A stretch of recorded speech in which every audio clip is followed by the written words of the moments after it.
Hello दोस्तों, नमस्कार। Target with MG Sharma YouTube channel आप सभी का हार्दिक स्वागत एवं अभिनंदन करता है। दोस्तों, आप सब कैसे हैं? आई होप सब स्वस्थ होंगे, मस्त होंगे और अपनी पढ़ाई में व्यस्त होंगे। दोस्तों, घटना चक्र द्वारा प्रकाशित बुक टो सीरीज श्रृंखला बहुत ही महत्वपूर्ण श्रृंखला है। दोस्तों, टो सीरीज की श्रृंखला से अब तक के जीएस और हिंदी के सभी practice paper target with MG Sharma YouTube channel पर अपलोड किए जा चुके हैं। बाकी बचा रीजनिंग का पोर्शन जो धीरे धीरे अपलोड किया जा रहा है। दोस्तों, टो सीरीज के क्रम में आज का क्रम दूसरा है। बीच बीच में चक्षु पब्लिकेशन की जो बुक है उसका प्रैक्टिस सेट मेरे द्वारा करवाया जा रहा है। दोस्तों, यदि देखा जाए तो प्रैक्टिस पेपर से प्रश्न मिल जाते हैं, लेकिन उनको समझना थोड़ी कहीं ना कहीं समस्यात्मक होती है, क्योंकि किताबें तो बोलती नहीं हैं। तो इस काम को आसान बनाने के लिए target with MG Sharma YouTube channel आपकी सेवा में हमेशा तत्पर है। तो दोस्तों, अधिक समय न लेते हुए चलो आज के सेशन की शुरुआत करते हैं। वैसे तो रीजनिंग क्लास का वीडियो लंबा होता है, लेकिन कोई बात नहीं, पेशेंस के साथ पूरा वीडियो देखें। समझ में आए तो लाइक करें, सब्सक्राइब करें, और आप सभी को लगे कि चैनल पर अच्छी जानकारी मिल रही है तो मित्रों, चैनल को जरूर सब्सक्राइब करें और शेयर करें, क्योंकि उन भाइयों का भी भला हो जो आपके साथी और संगी हैं। तो चले आज के सेशन की शुरुआत करते हैं। आज का हमारा पहला प्रश्न है।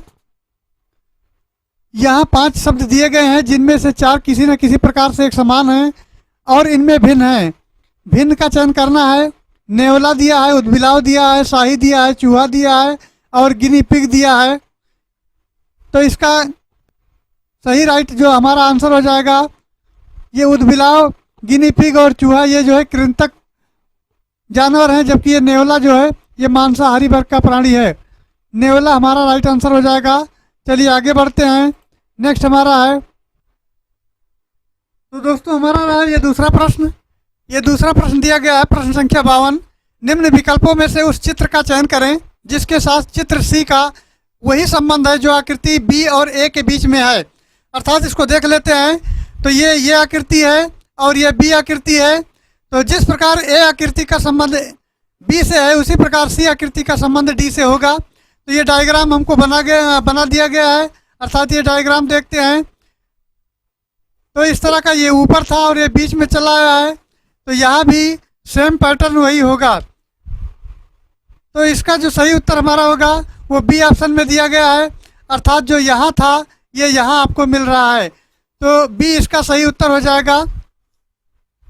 अर्थात जो संबंध ये का बी से है, उसी प्रकार सी का संबंध डी से है। तो हमारा जो राइट आंसर हो जाएगा वो ऑप्शन बी हो जाएगा। चलिए नेक्स्ट प्रश्न की तरफ चलते हैं। हमारा आज का जो तीसरा प्रश्न है उसको देखते हैं। नेक्स्ट प्रश्न हमारा है प्रश्न संख्या 53। दिया है, निम्नलिखित शब्दों की सूची से भिन्न शब्द का चयन करें। अनसुना करना, परिहार, पहचानना, अस्वीकार, अपेक्षा, अनदेखी, आंख छिपाना, भूलना और अवहेलना, ये शब्द दिए गए हैं। इन शब्दों में अलग इसकी जो है पहचान करनी है। तो अनसुना करना और परिहार, अस्वीकार, अपेक्षा, अनदेखी, आंख छिपाना और भूलना, ये जो है निकटतम समार्थी हैं। अर्थात ये निकटतम जो है समानार्थी शब्द हैं। जबकि इसमें एक शब्द आता है पहचानना, जो ऑप्शन ए में दिया गया है। पहचानना जो है इसका विपरीत अर्थ देता है। अर्थात पहचानना जो है इसका विलोम है। तो आंख छिपाना, भूलना, अवहेलना करना, इसमें जो शब्द दिए गए हैं अनदेखी, अवहेलना और आंख छिपाना, ये सभी समानार्थी हैं। क्या हैं? समानार्थी हैं। समानार्थी हैं। और पहचानना जो है इसका विपरीतार्थक है। विपरीतार्थक है क्योंकि इसका ये विलोम है, इसका उल्टा है। तो ये ऑप्शन ये हमारा जो है सही उत्तर हो जाएगा। चलिए आगे बढ़ते हैं और नेक्स्ट प्रश्न को देखते हैं। नेक्स्ट हमारा है प्रश्न संख्या 54। 54 से देख लेते हैं। 54 में दिया गया है, विषम शब्द का चयन करें। ऑप्शन है स्वीकार करना, ऑप्शन बी है ग्रहण करना, ऑप्शन सी है प्राप्त करना और ऑप्शन डी है आदान प्रदान करना।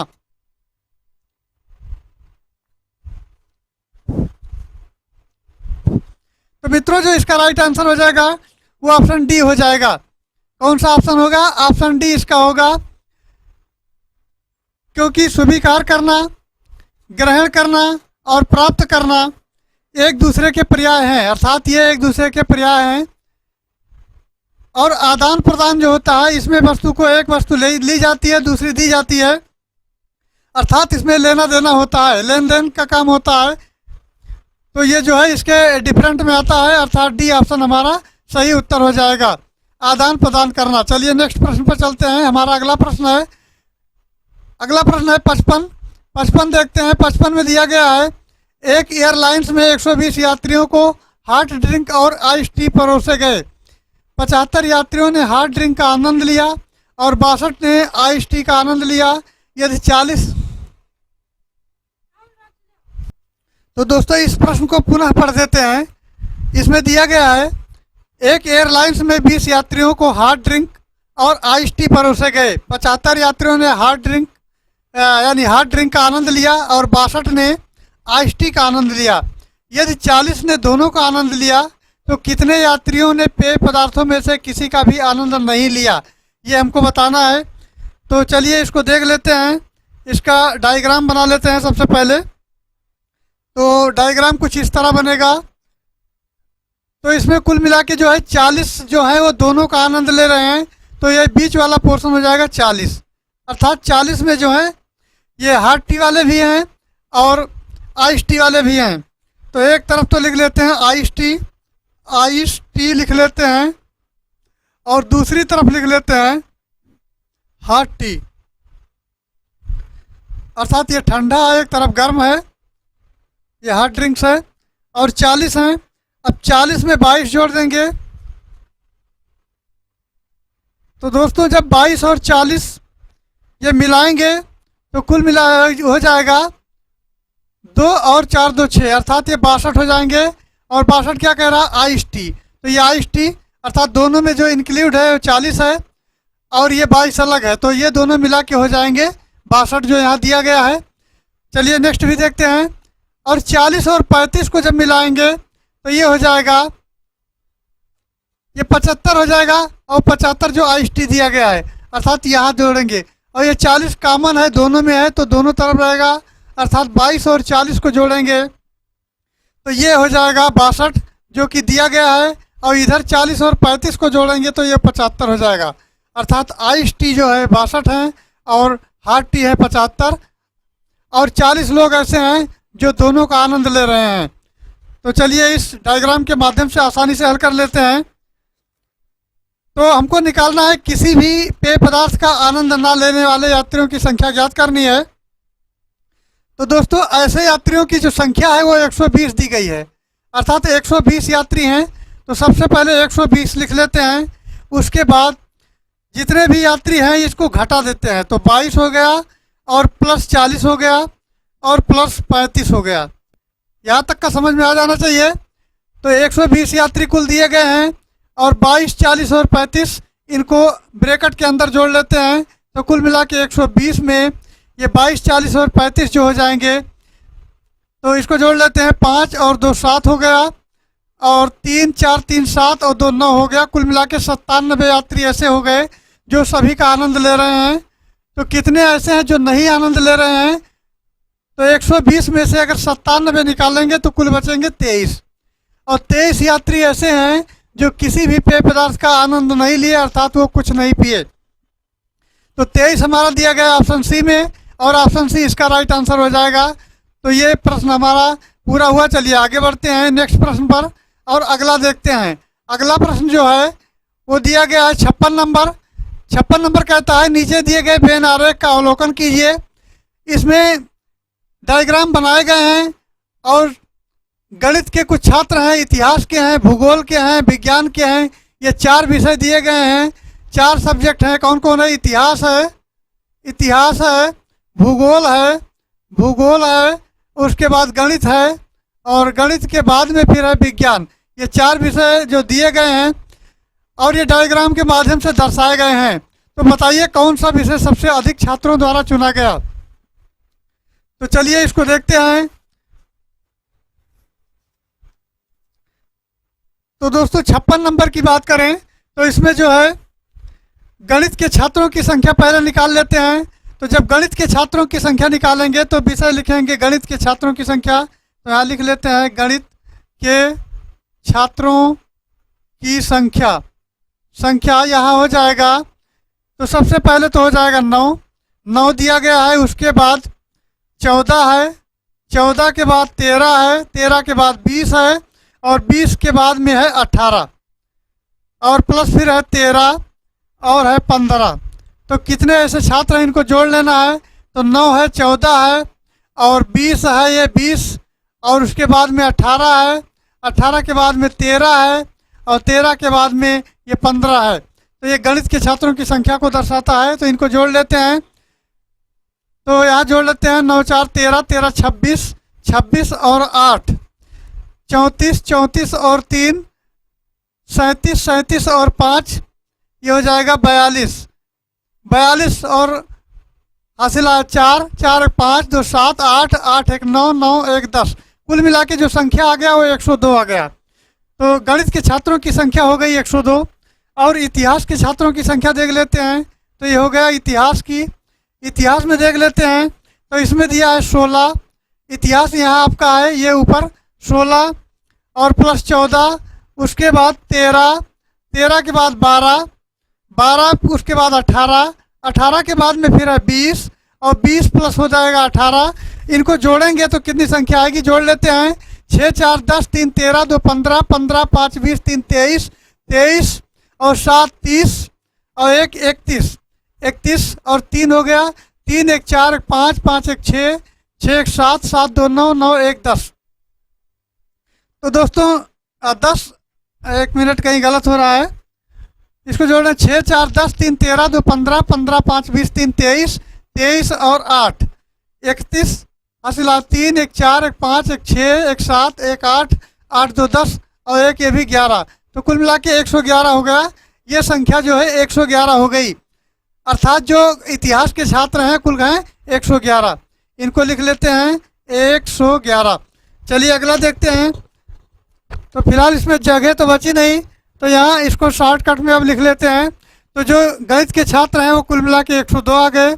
और इतिहास के जो छात्र आ गए, इतिहास के जो छात्र हैं वो कुल छात्र हैं, यहाँ लिख लेते हैं इतिहास के छात्र आ गए 111। चलिए इसको भी थोड़ा सा मिटा करके स्थान खाली कर लेते हैं। तो यहाँ फिर अगला विषय हमारा आता है। अगला विषय मित्रों है भूगोल का। भूगोल के बच्चों को देख लेते हैं। अर्थात भूगोल में कितने छात्र हैं, तो हो जाएगा 9। अब यहाँ देखिए भूगोल ये 9 से शुरू है, उसके बाद है 12, तो 9 प्लस 12, 12 और प्लस 18, 18 यहाँ दिया गया है, कॉमन है, सब में जुड़ेंगे। फिर है 16, 16 के बाद है 13, 13 के बाद में है 20, और 20 के बाद है 13। तो कुल मिला के हो जाएंगे, इनको जोड़ लेते हैं। 2 8 2 10, 6 16, 16 और 3 19, 19 1 20 और 2 22, और हासिल आया 2 1 3 1 4 1 5, 5 1 6, 6 2 8 और 1 9 और 1 10। तो ये दोस्तों 102 हो गया। फिर से जोड़ लेते हैं। 2 8 2 10, 6 16, 16 और 3 19, 19 1 20, 2 22, 22 और 2 हासिल आया 1 3 1 4 1 5, 6 6 2 8 और 1 9।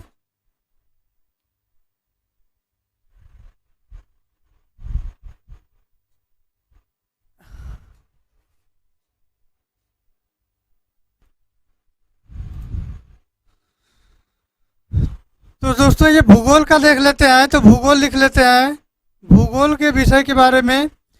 तो भूगोल के विषय में दिया है, तो ये है 9 प्लस 12 प्लस 18 प्लस 16 प्लस 13 और प्लस 20 प्लस 13। इसको जोड़ लेते हैं। तो हो जाएगा 9 2 11, 11 और 8, 11 और 8 हो जाएगा 19, 1 20 5 25, 3 28, 28 और 3 31। तो हासिल आया 3 1 4 5 6 7 2 9 1 10। कुल मिला के 101 हो जाएगा। ये भूगोल की संख्या हो गई 101। तो 101 यहाँ लिख देते हैं और इसको खाली कर लेते हैं। उसके बाद नेक्स्ट विषय हमारा आता है। तो नेक्स्ट विषय है विज्ञान। विज्ञान देख लेते हैं। तो विज्ञान में दिया गया है, तो विज्ञान के छात्र हैं 19। यहाँ से शुरू करते हैं। 19 प्लस 15 प्लस 13, उसके बाद हो जाएगा 16, 16 के बाद हो जाएगा 18, 18 के बाद हो जाएगा 20, फिर 18। ये देखना है कितना हो गया। तो 9 9 5 14, 14 और 3 17, 17 3 20 3 23, 23 और 8 31, 31 और 8, 31 और 8 हो जाएगा 39, 39 में 9 हासिल 3 1 4 5 6 7 8 2 10 1 11, यानी कुल मिला के हो जाएगा 119। ये संख्या हो जाएगी 119। अब इसकी तुलना कर लेते हैं। तो जो गणित के छात्र थे वो 102 थे, इतिहास के छात्र 111 थे, और भूगोल के छात्र 101 थे, और विज्ञान के छात्र 119 थे। तो कुल मिला के अभी तक जो हमको मिल रहा है, तो विज्ञान विषय ऐसा है जिसमें जो है अधिक छात्र मिल रहे हैं। विज्ञान विषय में अब चलिए इसको मिटा देते हैं। तो हमारा जो विज्ञान विषय के छात्र हैं कुल 119 छात्र मिल रहे हैं। और इस प्रश्न में यही बताना है कि कौन सा विषय है जो अधिक छात्रों द्वारा चुना गया। तो विज्ञान 119 के द्वारा चुना गया, अर्थात जो गणित था, ये गणित में 102 विद्यार्थी थे, और इतिहास था इसमें 111 विद्यार्थी थे, और भूगोल था तो भूगोल में 101 विद्यार्थी थे, और विज्ञान है तो इसमें 119 विद्यार्थी अर्थात सबसे अधिक है। तो चलिए आगे बढ़ते हैं। नेक्स्ट प्रश्न हमारा है प्रश्न संख्या 57 देख लेते हैं। 57 नंबर है। 57 में दिया गया है, नीचे दिए गए बेन आरेख में खष्टभुज पुलिस अधिकारियों को दर्शाता है, त्रिभुज पिता को दर्शाता है, वर्ग खेल प्रतियोगिता को दर्शाता है, और वृत्त स्नातकों को दर्शाता है। तो विभिन्न खंडों की संख्याओं और व्यक्तियों की संख्या क्या है ये बताना है। तो इतना बड़ा सा ये डायग्राम बना हुआ है, इसमें आयत है और त्रिभुज है और जो है गोला है, ये सारे डायग्राम में दिए गए हैं। इनके माध्यम से समझना है कि कौन किसमें क्या क्या मिल रहे हैं। तो चलिए देखते हैं इस प्रश्न को। तो बेन आरेख से ये स्पष्ट है कि 19 पुलिस वाले ऐसे हैं जो अधिकारी हैं, स्नातक हैं और पिता हैं, लेकिन खेल प्रतियोगी नहीं हैं। तो खेल की बात करें तो इसमें बताया गया है कि बेन आरेख जो दिया गया है इसमें खटभुज है। ये खटभुज जो दिया गया है ये पुलिस अधिकारी का है, पुलिस अधिकारी का है। ये पुलिस अधिकारी का हो गया जो खटभुज है। उसके बाद में त्रिभुज है, तो त्रिभुज ये पिता का है। त्रिभुज किसका है? पिता का है।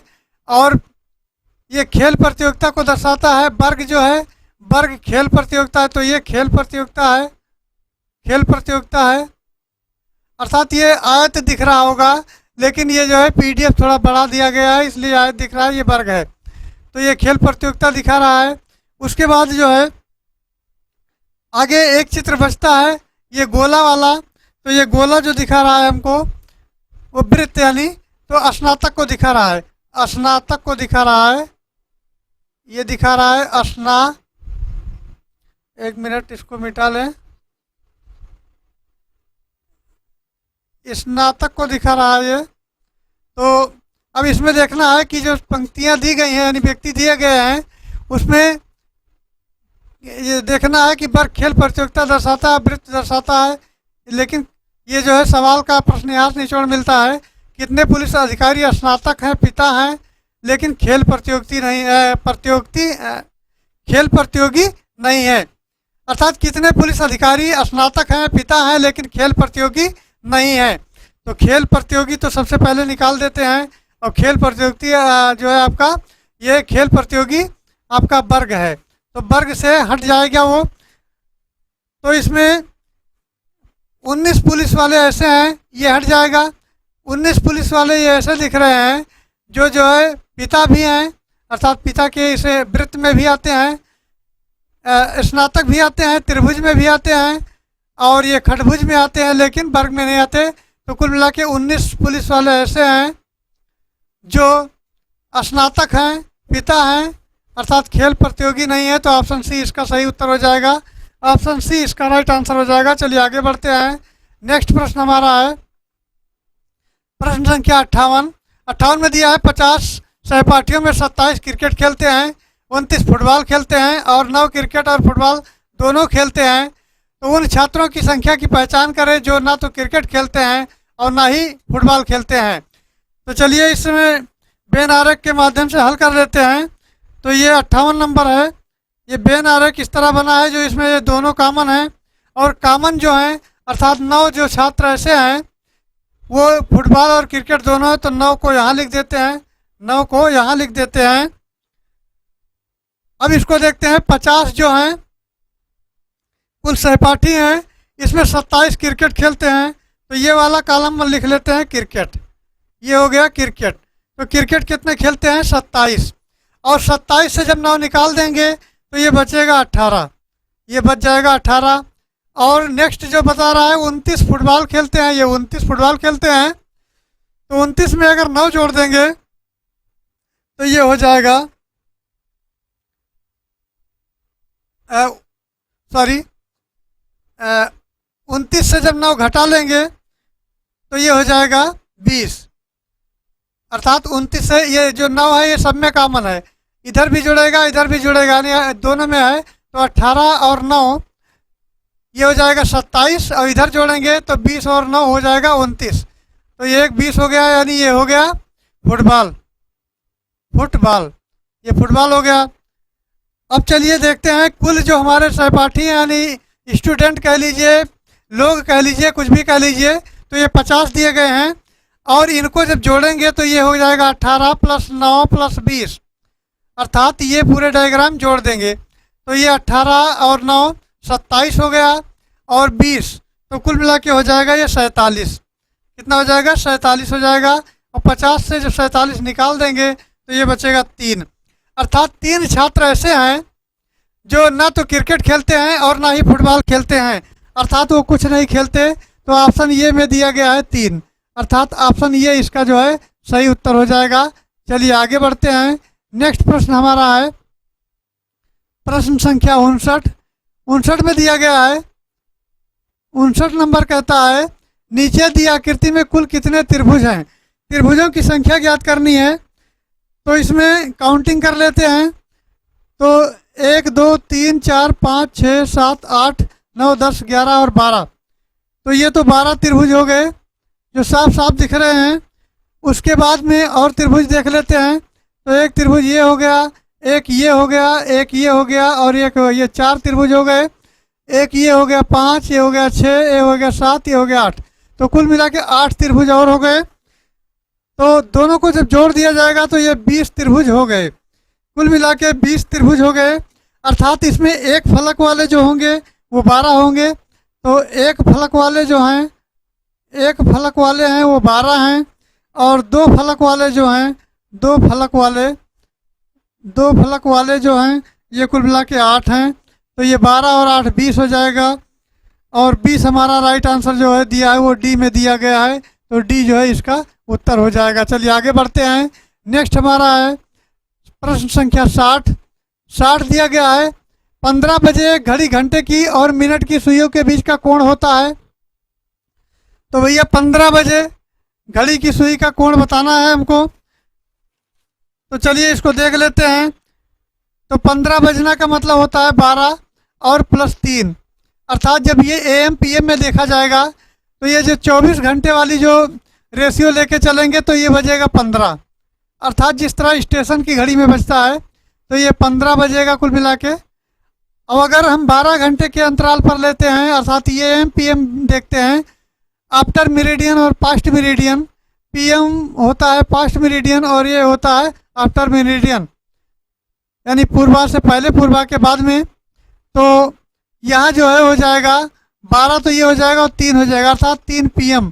अगर ऐसा लिखेंगे तो AM PM लिखेंगे, और ऐसा नहीं लिखेंगे तो सीधा सीधा 15 बजा देंगे।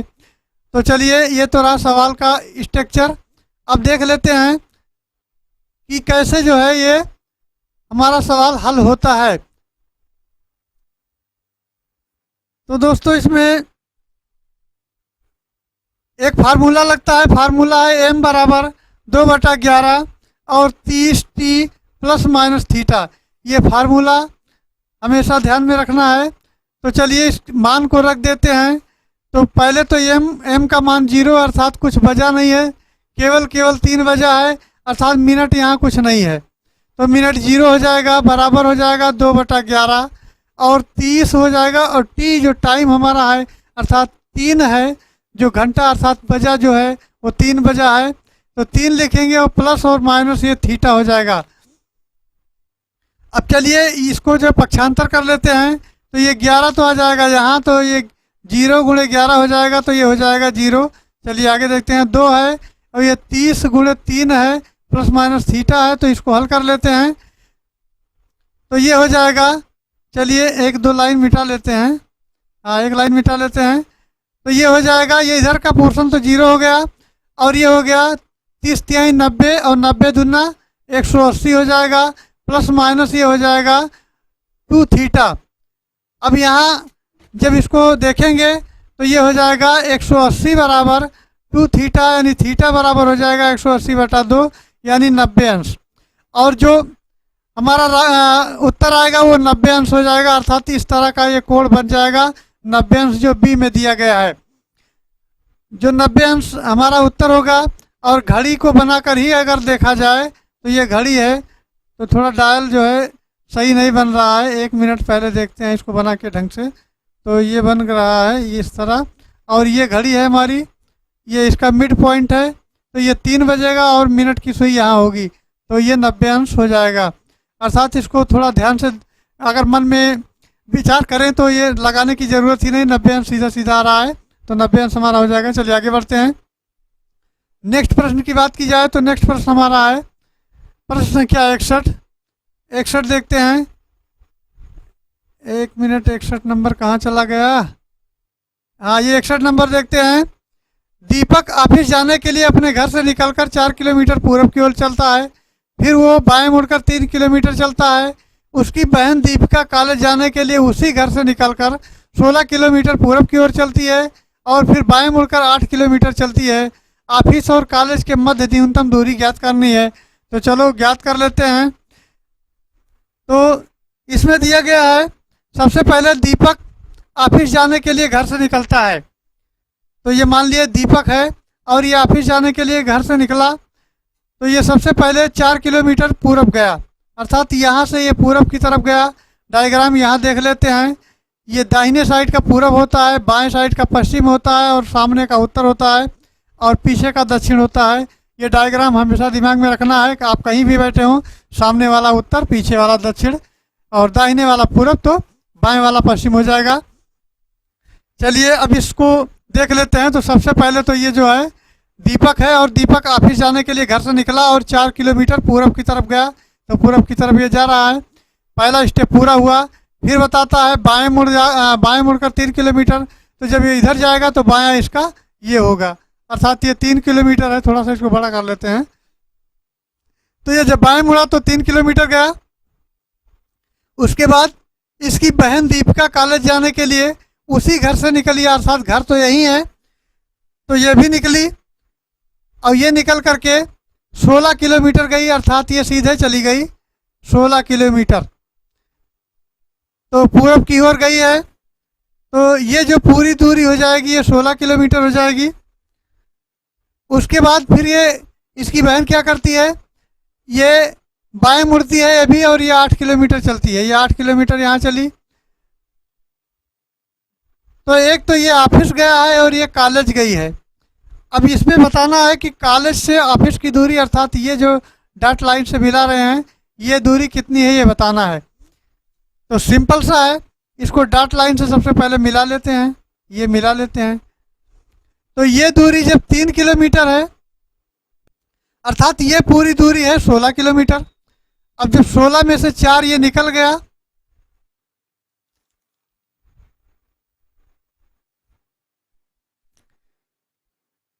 तो ये दूरी बच गई। 16 में से 4 निकल गया तो ये 12 बचा, अर्थात ये पूरी दूरी 16 किलोमीटर है और यहाँ ये 4 निकल गया तो ये 12 बचा। इसका हमें ज़रूरत पड़ेगा, तो चलिए इसको दूसरे कलर से करते हैं, ये ज़रूरत पड़ेगा अभी। और नेक्स्ट दूरी जो हमारी है ये पूरी दूरी 8 है और यहाँ ये दूरी 3 है, तो 8 से जब 3 निकल जाएगा तो ये दूरी जो हमारी आ जाएगी यहाँ तक, ये 5 हो जाएगी। ये दूरी यहाँ से यहाँ तक हो जाएगी 5 किलोमीटर।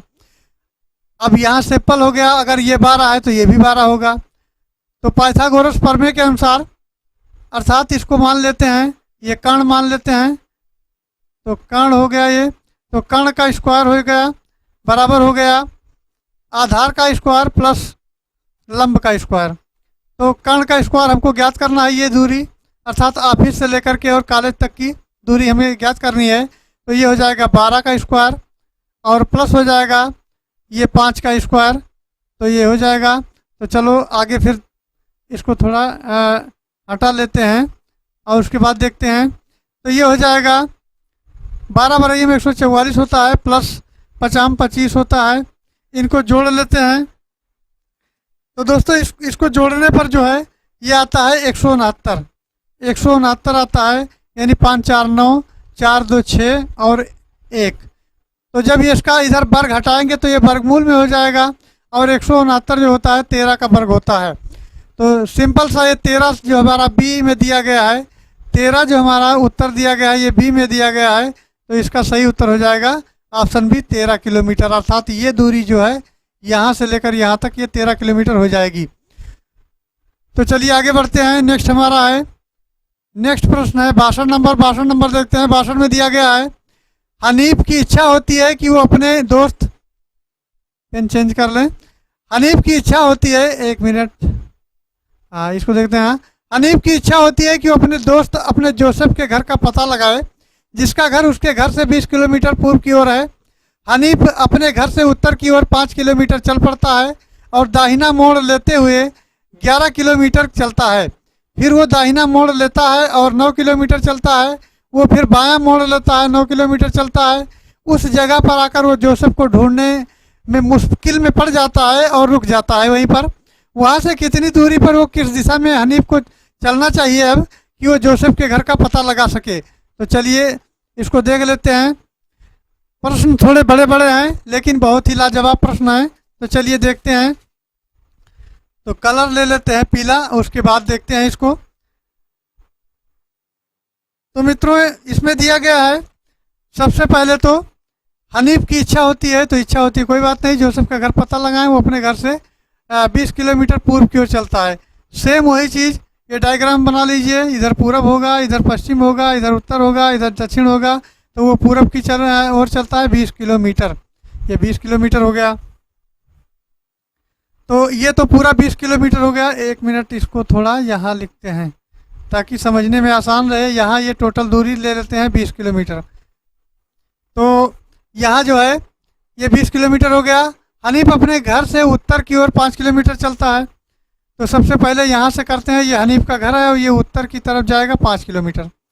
उसके बाद में अर्थात 1 मिनट, यहाँ जो है ये दूरी बराबर होनी चाहिए ताकि समझ में आए। अर्थात ये जो दूरी है यहाँ से लेते हैं, ये चलेगा उत्तर की ओर। ये 5 किलोमीटर उत्तर की ओर चल रहा है। और फिर क्या कह रहा है, फिर वो दाहिना मोड़ लेता है। तो दाहिना मोड़ लेगा तो इधर लेगा, और जब दाहिना मोड़ लेता है तो 11 किलोमीटर चलता है। चलिए 11 किलोमीटर चल गया। फिर वो क्या करता है, फिर दाहिना मोड़ लेता है। तो दाहिना मोड़ लेगा तो इधर फिर आएगा, और इधर जब आएगा तो वो फिर चलेगा 9 किलोमीटर। तो यहाँ जब आएगा तो ये 9 किलोमीटर आ गया, अर्थात यहाँ आ गया। इसको केवल समझने के लिए बनाया गया है, इसका कोई मतलब नहीं है, इसका कोई मतलब नहीं है। तो ये 9 किलोमीटर अर्थात ये चला, पहले गया उत्तर की तरफ 5 किलोमीटर, फिर ये दाहिने मुड़ा 11 किलोमीटर आया, फिर ये जब दाहिने मुड़ा तो 9 किलोमीटर आया। उसके बाद में फिर ये बायां मोड़ कहाँ गया, दाहिना मोड़ लेता है, 9 किलोमीटर चलता है, फिर वो बायां मोड़ लेता है, और जब इधर ये मुँह करेगा तो बायां इसका ये होगा। तो ये फिर 9 किलोमीटर इधर भी आया, और उस जगह पर जोसेफ को ढूंढने लगा और मुश्किल में पड़ गया, अर्थात यहीं पे ये रुक गया। तो रुकने के बाद में ये पता लगाना है कि जोसेफ का घर आने कितनी दूर वो चले कि जोसेफ के घर पर पहुंच जाए। तो जो दूरी मित्रों हुई हमारी, तो ये दूरी हो गई, अर्थात 20 किलोमीटर पहले ये दिया गया था, तो ये तो 11 हो गया, अर्थात ये दूरी यहाँ तक 11 हो गई और ये 9 हो गई। तो ये तो एक हमारा जो फंडा हुआ समाप्त हुआ कि 9 और 11 होता है 20, 9 और प्लस 11 जो होता है वो होता है 20, अर्थात 20 किलोमीटर की दूरी तो ये तय कर चुका है ऑलरेडी। अब इसमें बताना है कि कब ये कहाँ जो है कितनी दूरी और चले कि ये अपने मित्र का पता लगा पाए। तो ये इसका घर यहाँ था और मित्र का घर जो है इसी 20 किलोमीटर के रेंज पे यहाँ होना चाहिए, यहाँ है। तो ये जो है ये जाएगा 4 किलोमीटर, अर्थात ये दूरी तो 5 किलोमीटर है और ये टोटल दूरी 9 किलोमीटर है, तो 9 से जब 5 निकाल देंगे तो ये दूरी 4 किलोमीटर आ जाएगी। मैं उम्मीद करता हूँ कि समझ में आ रहा होगा। ये दूरी अगर 5 किलोमीटर है, पूरी दूरी 9 किलोमीटर है, तो 9 से 5 निकलेगा तो ये 4 किलोमीटर आ जाएगा। अर्थात जो हमारा उत्तर होगा, तो ये ऑप्शन देख लेते हैं। 4 किलोमीटर तो हो गया, और जब ये इधर मुंह किए हुए है तो ये अपने बाएं जाएगा, अर्थात बाएं 4 किलोमीटर जाएगा। तो ये ऑप्शन जो दिख रहा है हमको वो सी में दिख रहा है। उसे बाईं ओर मुड़कर 4 किलोमीटर चलना चाहिए, तो ये जो है इसका सही उत्तर हो जाएगा। उसे बाईं ओर मुड़कर, अर्थात यहाँ मुड़कर और यहाँ से यहाँ मुड़कर 4 किलोमीटर ये चलेगा तो उसके मित्र का घर जो है पता लग जाएगा। तो चलिए नेक्स्ट प्रश्न में चलते हैं, और हमारा अगला प्रश्न है 63, उसको देखते हैं। 63 नंबर में दिया गया है, यदि 18 फरवरी 2005 को शुक्रवार है तो 18 फरवरी 2007 को कौन सा दिन होगा। तो चलिए इसको देखते हैं। तो मित्रों 18 फरवरी जो है, 18 फरवरी 2005 को ये दिन था शुक्रवार, तो शुक्रवार लिख लेते हैं। उसके बाद फिर 18 जो है फरवरी है 2006 को, तो ये हो जाएगा शनिवार। और फिर 18 जो है फरवरी, 18 फरवरी डेट है 2007 में, तो ये हो जाएगा रविवार। तो इसका जो राइट आंसर हो जाएगा ऑप्शन सी हो जाएगा रविवार। चलिए आगे बढ़ते हैं। नेक्स्ट हमारा है, नेक्स्ट है 64। दिए गए 4 विकल्पों में से 3 विकल्प तार्किक रूप से संबंधित हैं, उस विकल्प का चयन करें जो अलग है। 216, 64, 729 और 343। तो मित्रों 216 तो घन है, 216 जो है 6 का घन है, अर्थात 6 गुणे 6 गुणे 6, 6 36 छक्का 216, ये 6 का घन हो गया। और ये 4 का घन हो गया, 4 गुणे 4 गुणे 4, 4 चौक 16, चौको 64 हो गया। और फिर नेक्स्ट आता है ये हमारा 729।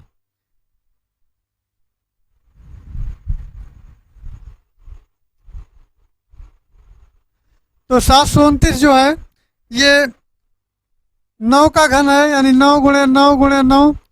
और ये 343 ये 7 का घन है, ये 7 गुणे 7 गुणे 7। तो इसमें तो सब घन है, तो फिर अंतर कहाँ हो गया। तो अंतर चलिए ढूंढते हैं। तो 216, 729, 343, तो ये तो सभी क्या हैं, घन है, लेकिन वर्ग नहीं है। और ये 64 जो है वर्ग भी है, अर्थात 64 जो संख्या हमारी है ये 4 का घन है, यानी 4 चौक 16 चौको 64, और 8 का ये वर्ग भी है। तो 8 अठाई 64, अर्थात ये दोनों पाया जाता है, घन भी है वर्ग भी है। तो बी ऑप्शन में हमारा जो 64 दिया गया है ये घन भी है और वर्ग भी है, इसलिए ये इससे अलग है, बाकी सभी केवल घन ही घन हैं। तो चलिए आगे बढ़ते हैं। तो इसका जो हमारा राइट आंसर हो जाएगा ऑप्शन बी हो जाएगा, क्योंकि ये घन और वर्ग दोनों है। चलिए आगे बढ़ते हैं। अगला प्रश्न हमारा है, अगला प्रश्न है 65 नंबर। 1 मिनट 65 देख लेते हैं कहाँ चला गया। हाँ ये 65 नंबर है। 65 नंबर में दिया है राहुल 2 किलोमीटर पश्चिम की ओर चलता है, फिर वो उत्तर की ओर मुड़ता है, 5 किलोमीटर चलता है, फिर वो पश्चिम की तरफ मुड़ता है और 3 किलोमीटर चलता है। इसके बाद वो उत्तर की तरफ मुड़ता है और 7 किलोमीटर चलता है। तो वो प्रस्थान बिंदु से किस दिशा में है। तो चलिए देख लेते हैं प्रस्थान बिंदु से किस दिशा में है। तो दोस्तों इसमें दिया गया है, सबसे पहले राहुल 2 किलोमीटर पश्चिम की ओर जाता है। तो डायग्राम पुनः देख लेते हैं। ये हो गया उत्तर, ये हो गया दक्षिण, हो गया ये पूरब, हो गया ये पश्चिम, हो गया। इसको दिमाग में बैठा लीजिए। तो ये सबसे पहले तो 2 किलोमीटर पश्चिम की ओर चलता है, तो पश्चिम हमारा इधर है, अर्थात यहाँ 2 किलोमीटर चल रहा है। उसके बाद में फिर कह रहा है कि वो चलता है, फिर वो उत्तर की तरफ मुड़ता है, अर्थात उत्तर हमारा इधर है तो इधर मुड़ा और 5 किलोमीटर चला, ये 5 किलोमीटर चला। फिर वो पश्चिम की तरफ मुड़ता है, पश्चिम फिर इधर है, तो पश्चिम की तरफ जब मुड़ा तो फिर 3 किलोमीटर चला, अर्थात ये दूरी यहाँ से यहाँ तक 3 किलोमीटर हो गई। उसके बाद वो उत्तर की तरफ मुड़ता है, फिर ये उत्तर की तरफ मुड़ गया, अर्थात यहाँ भी पहुँच गया ये, तो ये 7 किलोमीटर चला। अब देखना है कि ये दूरी कुल कितना चला। तो दूरी अर्थात ये दिशा पूछ रहा है कि अब वो प्रस्थान बिंदु से किस दिशा में है, तो प्रस्थान बिंदु यहाँ हो गया और दिशा इसकी यहाँ हो गई। इसको जब मिला देंगे तो इसको मिलाने पर यहाँ थोड़ा ध्यान देंगे तो ये दूरी यहाँ दिखेगी। अर्थात ये क्या है, पश्चिम है और उत्तर है। तो पश्चिम उत्तर तो कहीं है नहीं, तो ये उत्तर पश्चिम दिया गया है आपके सी ऑप्शन में। उत्तर पश्चिम कहाँ आ गए भैया आप, हटिए, आपकी ज़रूरत नहीं है, हटिए। चलिए हाँ, तो ये जो है दूरी हमारी हो जाएगी, अर्थात ये दूरी हो जाएगी उत्तर और पश्चिम। ये उत्तर पश्चिम जो है हो जाएगा, तो सी ऑप्शन इसका राइट आंसर हो जाएगा। चलिए आगे बढ़ते हैं। नेक्स्ट हमारा है 66 नंबर। 66 नंबर दिया गया है, नीचे दिया गया सवाल दो वक्तव्यों जो फर्स्ट और सेकंड से बना है। आपको तय करना है कि क्या वक्तव्यों में दी गई जानकारी सवाल के जवाब देने के लिए पर्याप्त हैं। दोनों वक्तव्यों को पढ़ें और सही जवाब का चयन करें। सवाल दिया गया है ए बी सी डी और ई 5 दोस्त हैं, इनमें सबसे छोटा कौन है।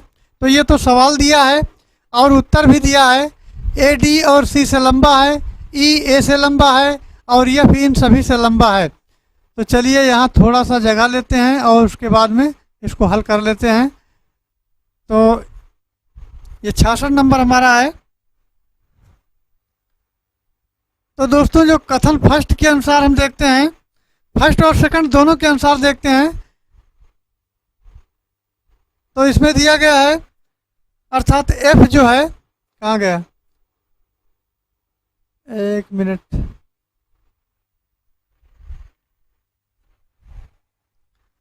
सबसे पहले ये डी और सी से लंबा है, तो यहाँ लिख लेते हैं ए जो है ये डी से अर्थात डी से और सी से लंबा है, तो ये लंबा है, ए डी से सी से लंबा है। उसके बाद फिर कह रहा है एफ इन सभी से लंबा है, अर्थात ई भी कुछ कह रहा है। हाँ, ई ए से लंबा है, तो ई जो है ए से लंबा है। तो फिर से समझ लेते हैं, ये दिया है ए डी, ए जो है डी और सी से लंबा है, तो ए यहाँ डी और सी से लंबा है। उसके बाद ई ए से लंबा है, तो ई जो है ए से लंबा है, अर्थात जिस तरफ दो मुंह हैं वो बड़ा होगा और एक मुंह वाला छोटा होगा। फिर दूसरा जो प्रश्न कह रहा है, दूसरा वक्तव्य है यफ इन सभी से लंबा है, तो यफ को सबसे आगे ले आए। अब इसको हल कर देना है साफ साफ। तो इसमें पूछा गया है इनमें सब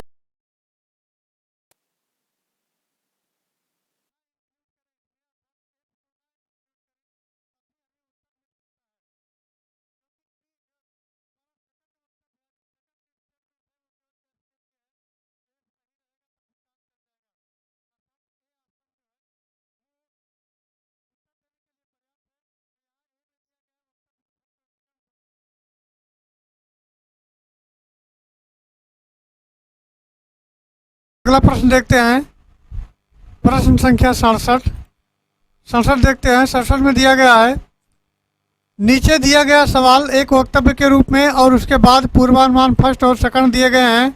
आप मान सकते हैं कि वक्तव्य में कहा गया सब सत्य है। उसके बाद दो पूर्वानुमानों पर गौर करें और निर्णय करें कि उनमें कौन सा वक्तव्य में दी गई जानकारी का यथोचित संदेह से परे है, तार्किक रूप से अनुसरण करता है। तो वक्तव्य दिया गया है, जिन छात्रों ने रिकॉर्ड बुक जमा नहीं किए उन्हें प्रायोगिक परीक्षा में उपस्थित होने नहीं दिया जाएगा।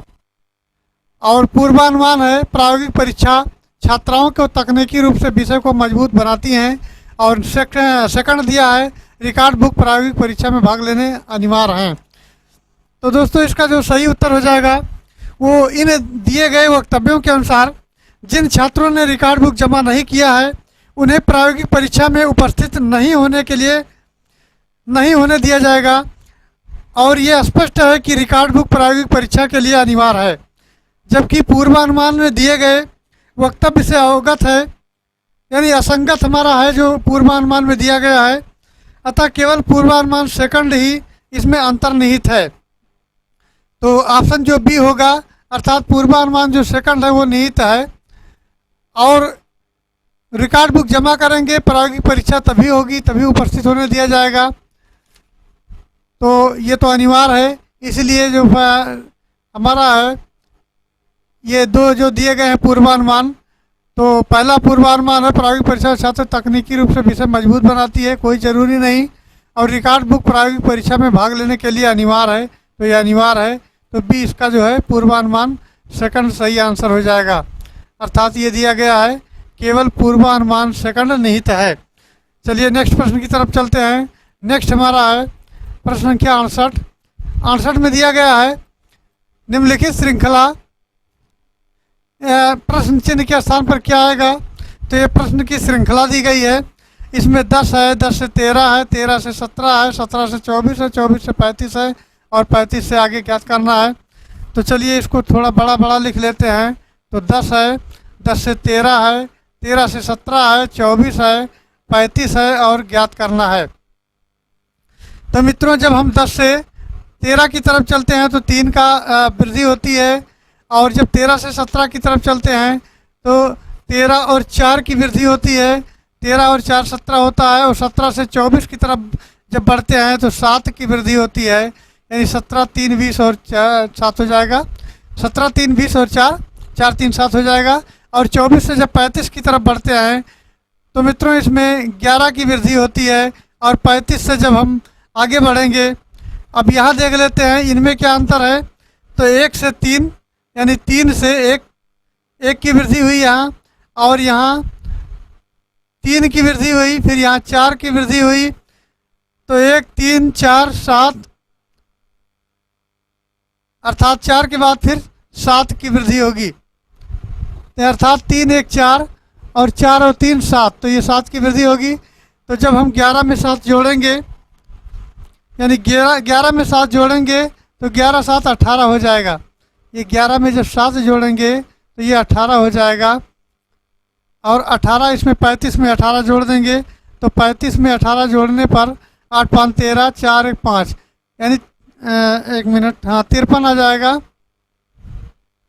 और 53 हमारा ये हमें दिया गया है, ये ऑप्शन इसका जो है सही उत्तर हो जाएगा। 53 इसका राइट आंसर होता है। चलिए आगे बढ़ते हैं। नेक्स्ट हमारा दिया गया है प्रश्न संख्या 69। 69 देखते हैं। 69 में दिया गया है निम्नलिखित प्रश्न में 3 कथन और 2 निष्कर्ष दिए गए हैं। निष्कर्ष पढ़ें और तय करें कि कौन सा निष्कर्ष तार्किक रूप से कथनों का अनुसरण करता है। कथन है कुछ स्क्रीन डिस्प्ले हैं।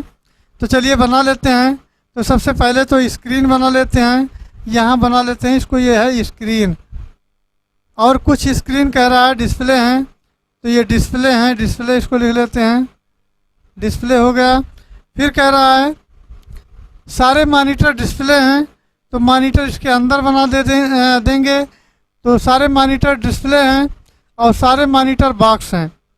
तो बॉक्स का तो कोई मतलब नहीं है, तो सारे मॉनिटर जो हैं ये मॉनिटर है। तो मॉनिटर जो है सारे मॉनिटर क्या हैं, बॉक्स है। तो इसके ऊपर ये बन जाएगा। इस तरह हमारा डायग्राम ये बॉक्स हो जाएगा। ये डायग्राम बन गया।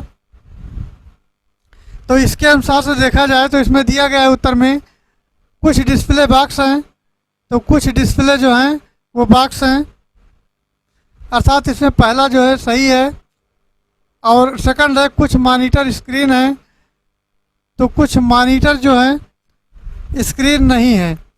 कुछ मॉनिटर स्क्रीन नहीं है, स्क्रीन यहाँ है, मॉनिटर यहाँ है, मॉनिटर यहाँ है, तो कोई मतलब उससे है नहीं। तो इसलिए जो फर्स्ट है अनुसरण करता है। अर्थात इसमें जो हमारा उत्तर हो जाएगा वो होगा ऑप्शन बी, केवल फर्स्ट अनुसरण करता है। फर्स्ट केवल अनुसरण करता है, तो फर्स्ट केवल अर्थात बी राइट आंसर हो जाएगा। चलिए आगे बढ़ते हैं। नेक्स्ट प्रश्न हमारा है प्रश्न संख्या 70। 70 में हम देख लेते हैं क्या है।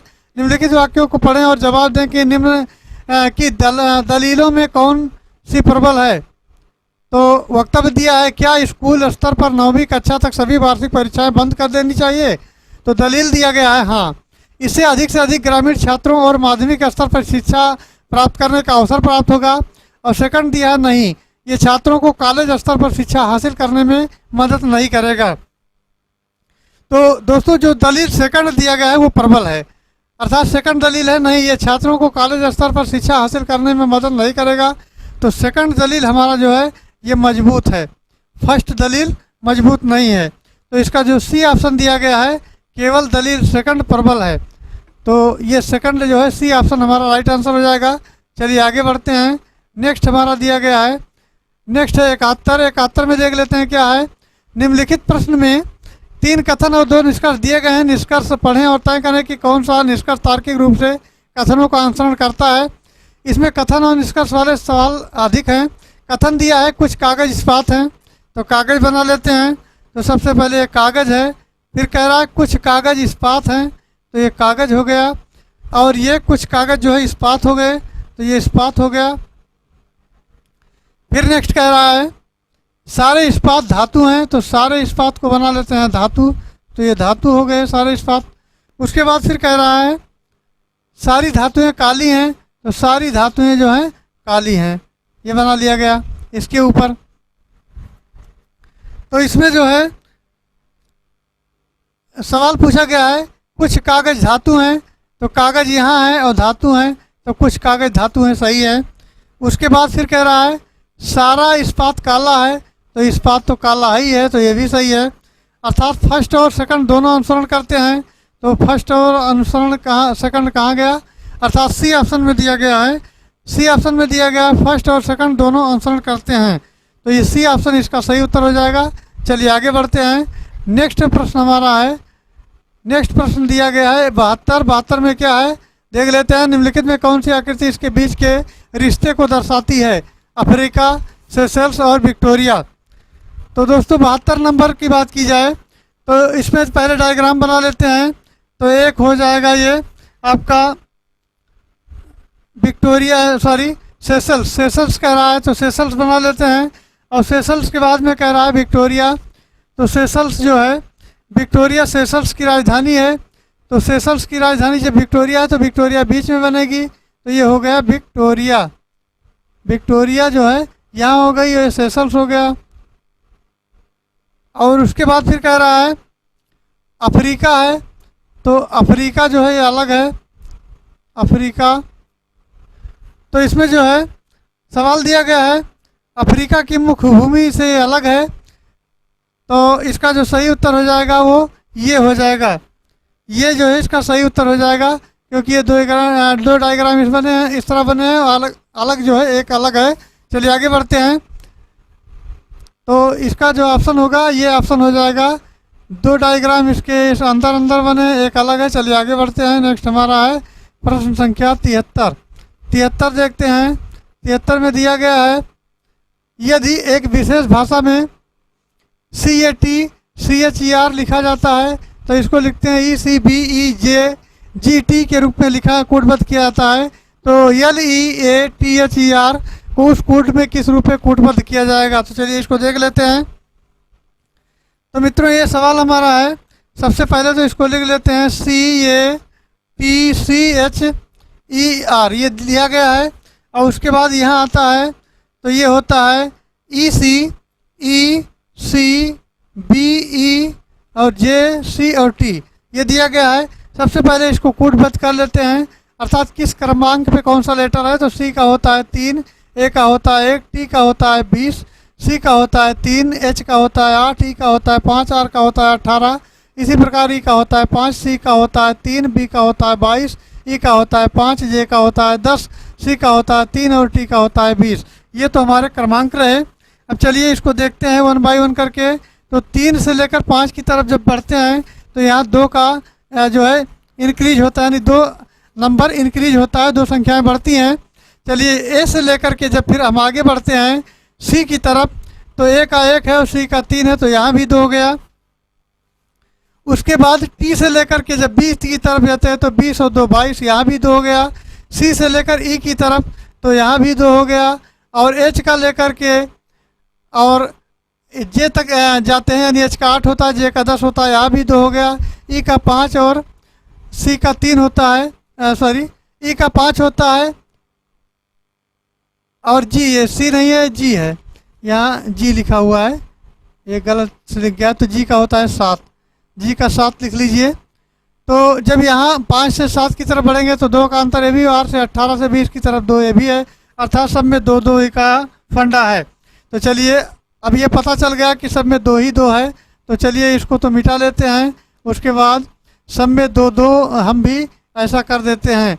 तो चलिए 1 मिनट इसको मिटा लें पूरा। हाँ चलिए, तो देखा जाता है इसको कैसे लिखते हैं, तो सबसे पहले लिखेंगे लेदर, LEATHER, LATHER।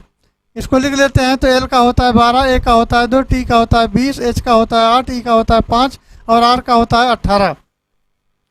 तो ऐसे 1 बाई 1 बढ़ना है। तो एल से लेकर जब हम आगे बढ़ेंगे तो ये 12 था तो ये 14 हो जाएगा, ए का 1 था तो ये हो जाएगा 3, अर्थात 2 की वृद्धि होगी। टी 20 है तो ये 22 हो जाएगा, 22 हो जाएगा। उसके बाद में 8 है तो 10 हो जाएगा, 5 है तो 7 हो जाएगा और 18 है तो 20 हो जाएगा। अब इसको सीधा सीधा लिख लेते हैं। तो एल का जो है 12 होता है 14, 14 किसका होता है, एन का होता है। तो यहाँ लिखिए एन का हो गया 14 और 3 किसका होता है, सी का होता है। 22 किसका होता है, बी का होता है। 10 किसका होता है, जे का होता है। और 7 जो होता है यानी 5 और 2 7 ये होता है जी का और 20 होता है टी का। तो ये हमारा आ गया NCBJGT, अर्थात ये कहीं गलत हो रहा है, अर्थात यहाँ जो है ये हमारा दिया गया है, ये गलत लिख गया है। चलिए इसको मिटा लेते हैं, फिर से लिखते हैं। तो लिखते हैं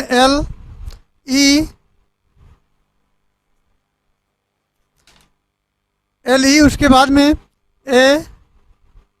ATHER, ऐसे लिख दिए इसको। तो एल का होता है 12, ई का होता है 5, ए का होता है 1, टी का होता है 20, एच का होता है 8, ई का होता है 5, आर का होता है 18। अब यहाँ देखिए 12 से 14 की तरफ आए, 14 की तरफ आए, उसके बाद 5 से 7 की तरफ आए, ये हो गया 7। ए से जो है 1 है और 3 की तरफ आए तो 3 हो गया। और उसके बाद 20 और 2 22 हो गया, 22 के बाद में 8 2 10 हो गया, 10 के बाद में 5 और 2 7 हो गया, 7 के बाद 18 के बाद 20 हो गया। तो यहाँ देख लेते हैं। तो 14 का होता है एन, उसके बाद जी 7 का होता है जी, 3 का होता है सी, फिर 22 होता है बी, उसके बाद 10 का होता है जे, 7 का होता है जी और 20 का होता है टी। तो ये हमको मिला NGCB और JGT, ये मिल गया। तो ये किस में मिल रहा है, चलिए देख लेते हैं। तो GT तो सब में है, यहाँ से पता नहीं लगाया जा सकता। तो लिखते हैं NGCB। तो NGCB और NGC और B, NGCB JGT। तो डी ऑप्शन इसका राइट आंसर हो जाएगा, अर्थात डी में ऑप्शन ये दिया गया है, डी इसका राइट आंसर हो जाएगा। चलिए आगे बढ़ते हैं। नेक्स्ट हमारा है, तो दोस्तों हमारा अगला क्वेश्चन है, ये क्वेश्चन नंबर है 75। 75 देखते हैं। 75 में दिया गया है, सबसे तो पहले इसको मिटा लें। 75 में दिया गया है, एक निश्चित कूट भाषा में क्लॉक को KCOLC के रूप में लिखा जाता है। तो जब REMESH यानी रमेशा को उसी कूट में किस भाषा में लिखा जाए तो नए शब्द पहले अंतिम अक्षर क्रमशः जो है क्या होंगे, तो ये बताना है। तो सबसे पहले तो इसको लिख लेते हैं।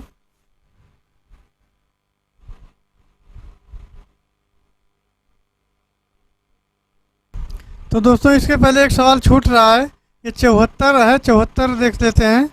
हाँ 74 छूट रहा है, 1 मिनट। ये 73 हो गया था, ये 73 हो गया था, तो 74 छूट रहा है, 74 देखते हैं। तो 74 में दिया गया है, 1 मिनट। हाँ 74 में दिया गया है, किसी कोड भाषा में कैरियर को XZIVVI के रूप में कोड किया जाता है, तो उस भाषा को एग्जाम कैसे कोड किया जाएगा। तो चलिए इसको देख लेते हैं। 74 नंबर पहले तो ये लिखा गया है CAREER, तो इसको कोडित किया जाता है XZIVVI, इससे कोडित किया जाता है। तो इसमें तो सबसे पहले आपको जो है याद रखना पड़ेगा कि कौन सा लेटर जो है अल्फ़ाबेट का कौन किसके विपरीत आता है। तो चलिए इसको यहीं पर लिख लेते हैं, छोटा सा छोटा छोटा करके। तो ये हो जाएगा ABCDEFGHI, उसके बाद JKLM और NOPQ, उसके बाद RSTUVWXY और Z। ये लिखा होना चाहिए ज़बान पे, तो ये आसान हो जाएगा। तो यहाँ जो है सबसे पहले इसका क्या करते हैं, C का उल्टा X होता है, तो C का उल्टा X हो गया, अर्थात C का उल्टा X यहाँ दिखा देते हैं, ये C का उल्टा X हो गया।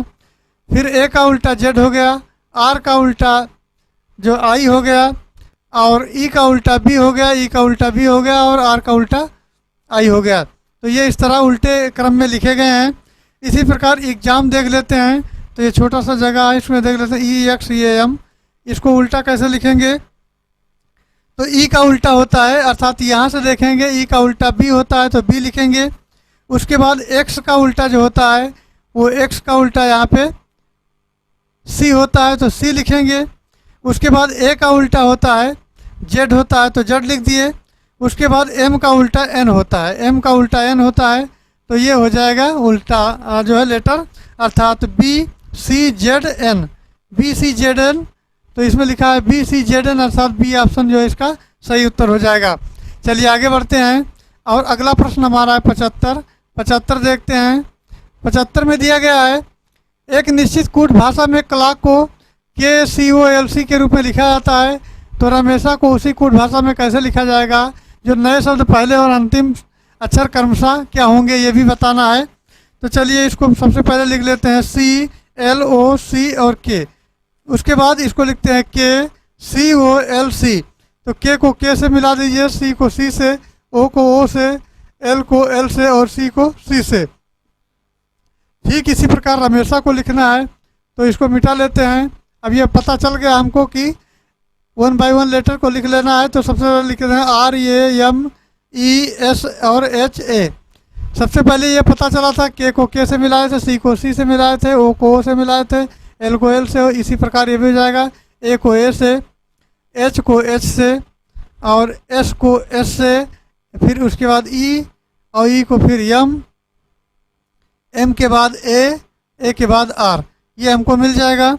अर्थात क्या मिला? AHSEMAR। और पहला अक्षर जो है ये है, दूसरा अक्षर R है, ये बताना है, बाकी को छोड़ देना है। तो पहला अक्षर ये हो, दूसरा R हो, अर्थात AR हो, और AR जो है B में दिया गया, अर्थात B इसका जो है सही उत्तर हो जाएगा। तो चलिए नेक्स्ट प्रश्न पर बढ़ते हैं। नेक्स्ट हमारा है प्रश्न संख्या 76 नंबर में दिया गया है दीपिका प्रियंका की सास है जिनके पति रणबीर की पत्नी ससुर के हैं। सलमान दीपिका के पति का इकलौता बेटा है, जबकि कैटरीना रणबीर की मां है और इनकी इकलौती बेटी है। सलमान कैटरीना से क्या संबंध है ये बताना है। तो चलिए इसको देख लेते हैं। ये बहुत ही अच्छा सवाल है लेकिन बहुत ही घुमावदार है, तो इसको देख लेते हैं। तो सबसे पहले ये हम मान लेते हैं इसमें जैसे जैसे लिखा है उसको वैसे वैसे लिखते जाते हैं। तो दीपिका जो है प्रियंका की सास है, तो यहाँ लिख देंगे प्रियंका, पहले बना लेंगे, यानी प्रियंका ऐसे लिख देंगे। और उसकी सास जो है वो है दीपिका, छोटा छोटा लिख देते हैं, उसकी सास दीपिका है। उसके बाद कहता है जिनके पति, अर्थात दीपिका के पति, ये पति यहाँ पे हैं और इनके पति की बात कर रही है, रणबीर की पत्नी के ससुर। अब ये देखिए यहाँ एक होते हैं रणबीर है और इनकी पत्नी यहाँ है पत्नी। तो रणबीर की पत्नी के ससुर, यानी ससुर यहाँ है एक ससुर, और ससुर वो है उनका नाम है सलमान। तो ये कह रही है, प्रश्न कह रहा है कि दीपिका प्रियंका की सास है, इसको सास लिख देते हैं। जिसके पति रणबीर की पत्नी, जिसके पति जो है, इसके पति अर्थात ये हुए रणबीर की पत्नी के ससुर सलमान हुए। दीपिका के पति का इकलौता बेटा है, तो दीपिका के पति ये हो गए और इनका इकलौता बेटा सलमान है, इकलौता बेटा है। जबकि कैटरीना रणबीर की माँ है, तो कैटरीना यहाँ बना लेते हैं, कैटरीना रणबीर की माँ है। सॉरी, इसमें कह रहा है जबकि कैटरीना रणबीर की माँ की इकलौती बेटी है, तो रणबीर की माँ जो होगी वो प्रियंका होगी और प्रियंका की इकलौती बेटी कैटरीना होगी। अर्थात प्रियंका के जो ससुर हुए, प्रियंका के जो पति हुए सलमान हुए। प्रियंका के पति कौन है? ये सलमान पति है इनके। तो जब इनकी बेटी हुई तो इनकी भी बेटी हुई है। जब ये दोनों पति पत्नी है प्रियंका और सलमान, तो इनकी बेटी, अगर प्रियंका की बेटी है तो सलमान की बेटी भी हो जाएगी। और सवाल में यही से पूछा गया है कि सलमान का कैटरीना से क्या संबंध है, तो सलमान उसका पिता होगा और पिता दिया गया है ऑप्शन सी में। तो इसका जो है राइट आंसर हो जाएगा वो ऑप्शन सी हो जाएगा। तो ऑप्शन सी इसका सही उत्तर हो जाएगा। चलिए चलते हैं नेक्स्ट प्रश्न पर। अगला प्रश्न 77 नंबर देखते हैं। निम्न जानकारी को पढ़ें और इसके आधार पर प्रश्न का उत्तर दें। इसमें दिया है ए प्लस बी, दिया है ए प्लस बी का अर्थ है ए बी की माँ है, तो ए बी की अर्थात ए बी की माँ है, तो ये माँ है। फिर दिया है ए माइनस बी का अर्थ है ए बी की बहन है, तो बी की ए बहन है। फिर ए स्टार का अर्थ है ए स्टार बी का अर्थ है ए बी की पिता है, यानी ये पिता है। और ए फिर बीटा का निशान है, बी का अर्थ है ए बी का भाई है, तो ये बी का भाई है। चलिए इस तरह हो गया। फिर कह रहा है निम्न में से किससे तात्पर्य है कि डी ए के बड़े दादा या परदादा हैं। तो ये प्रश्न के अनुसार दिया गया है। तो अल्फा बीटा का तात्पर्य बताना है हमको। तो इसका तात्पर्य है अर्थात जो है यहाँ ऑप्शन दिए गए हैं विकल्प एक से, विकल्प ए से देखते हैं। ये डी स्टार सी और बी प्लस ए, तो यहाँ से सी हो गए। और सी कौन है, सी में क्या कह रहा है, अर्थात ये सी जो है D into star c, star वाला क्या कह रहा है ए बी का पिता है, तो सी क्या है इसमें जो है डी क्या है पिता है, अर्थात डी जो है ये पिता है।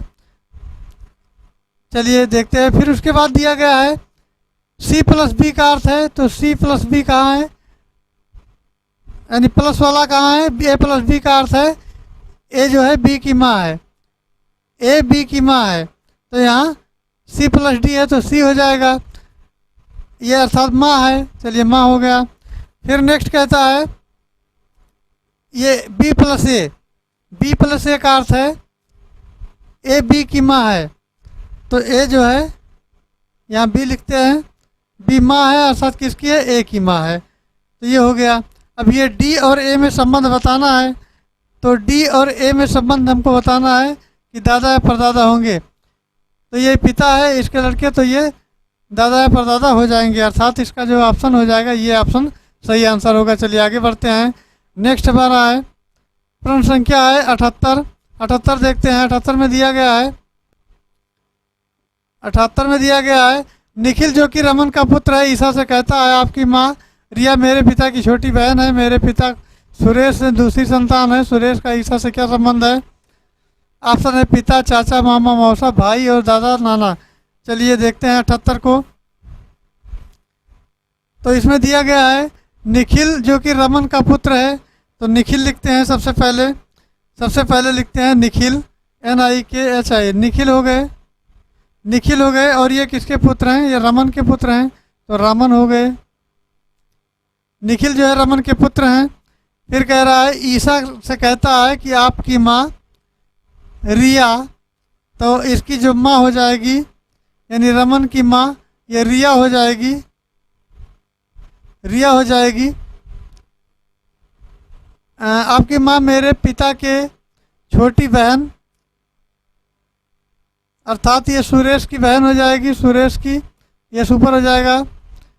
और मेरे पिता सुरेश की दूसरी संतान है, तो एक संतान तो ये हो गई, एक संतान ये रिया हो गई। तो इसमें पूछा जा रहा है सुरेश का ईसा से क्या संबंध है, तो ये जो है रिया माँ है ईसा की माँ जो है रिया है, यहाँ दिया गया है रिया मेरे की छोटी बहन है। तो इसमें जो है इसका संबंध देखते हैं, सुरेश का संबंध ईसा से क्या है, तो सुरेश का ईसा का संबंध है दादा या परदादा होंगे, दादा या नाना, दादा हैं या नाना, ये ऑप्शन सही होगा। चलिए आगे बढ़ते हैं। नेक्स्ट हमारा दिया गया है प्रश्न संख्या 79 में दिया गया है यदि SAR का अर्थ है SR का पिता है, SMR का अर्थ है SR की बहन है, SDR का अर्थ है कि SR का भाई है, तो निम्नलिखित में से किसका अर्थ है कि A और कामा C की बुआ है। तो चलिए इस प्रश्न को देख लेते हैं। 79 नंबर, इसमें दिया गया है SR का अर्थ है एस आर का पिता है, यह हो गया। फिर है एस एम आर का अर्थ है एस आर का भाई है, तो यहाँ लिखना पड़ेगा, अर्थात एस ए आर का अर्थ है एस आर का पिता है, यानी ये पिता है। चलिए हो गया। उसके बाद फिर है एस एम आर का होता है, तो ये होता है एस जो है आर का भाई है, अर्थात ये भाई है, अर्थात एस भाई है। चलिए ए और सी, ए सी की बुआ है, ये ज्ञात करना है। तो चलिए डायग्राम को समझ लेते हैं। तो इसमें इस तरह हो जाएगा, विकल्प ये से देख लेते हैं। तो विकल्प ये में दिया गया है ए इंटू स्मॉल ए, बी, डी और सी। तो इसमें ए बी का पिता है, अर्थात ए बी का पिता है, तो ये पिता हो गया, ये पिता हो गया। उसके बाद नेक्स्ट है, फिर है बी और D C, B D C यानी बी सी का भाई है, तो बी सी का भाई है, तो ये भाई हो जाएगा सी का, तो ये भाई वाला ऑप्शन हो गया। तो ये तो आया नहीं, अर्थात बुआ का संबंध इसमें दिख नहीं रहा है। तो चलिए बी ऑप्शन ले लेते हैं। ऑप्शन बी देखते हैं। ऑप्शन बी में दिया गया है A M B A C, A M B A C. तो ए जो है बी की बहन है, तो अर्थात इसको लिख लेते हैं ए एम बी और ए सी। तो इसमें कह रहा है कि ए बी की बहन है, तो ए क्या है, बहन है, इसको लिख लेते हैं। उसके बाद बी सी का पिता है, यानी बी जो है सी का पिता है, तो ये पिता हो गया, सी खाली है अभी, तो बी का पिता है। तो यहाँ लिखे हैं ए, यानी भाई बहन हो जाए, ये भाई बहन हो जाएगा, तो ये हो जाएगा ये, यानी भाई बहन हो गए। और इनका बी का एक जो है बेटा है सी, तो सी जो है सी अर्थात ये जो बहन हो गई है, ये भाई हो गए, तो ये इसकी बुआ हो गई, तो ये बुआ वाला ऑप्शन सही हो जाएगा, अर्थात बी ऑप्शन इसका सही उत्तर हो जाएगा। चलिए आगे बढ़ते हैं। नेक्स्ट हमारा दिया गया है प्रश्न संख्या 80। 80 में देखते हैं, नीचे दिए गए सवाल को दो वक्तव्य फर्स्ट सेकंड से बना है। आपको तय करना है कि वक्तव्य दी गई जानकारी सवाल देने के लिए पर्याप्त है अथवा नहीं, इसका जवाब चयन करना है। और कक्षा में लड़के लड़कियाँ छोटे हैं, तो ये चलिए सीधा सीधा इसका जो है स्टेटमेंट पढ़ लेते हैं। सवाल दिया है, अनिका की कक्षा में कितने लड़के उससे छोटे हैं। ऑप्शन है, उसकी स्टेटमेंट दिया है, उसकी कक्षा में 30 लड़के, जिसमें 19 लड़के अनिका से लंबे हैं, जबकि अनिका की कक्षा में छात्रों को उनके ऊंचाई के अवरोही क्रम से खड़ा किया गया है। तो अनिका ऊपर के क्रम में सभी छात्रों में 25वें स्थान, लड़कियां 7वें स्थान पर रही होंगी। तो ये तो हमारे इस तरह के ऑप्शन हैं। तो ऑप्शन दिए गए हैं, ऑप्शन नहीं पढ़ना है हमको, सवाल पढ़ना है, ये सवाल स्टेटमेंट पढ़ना है।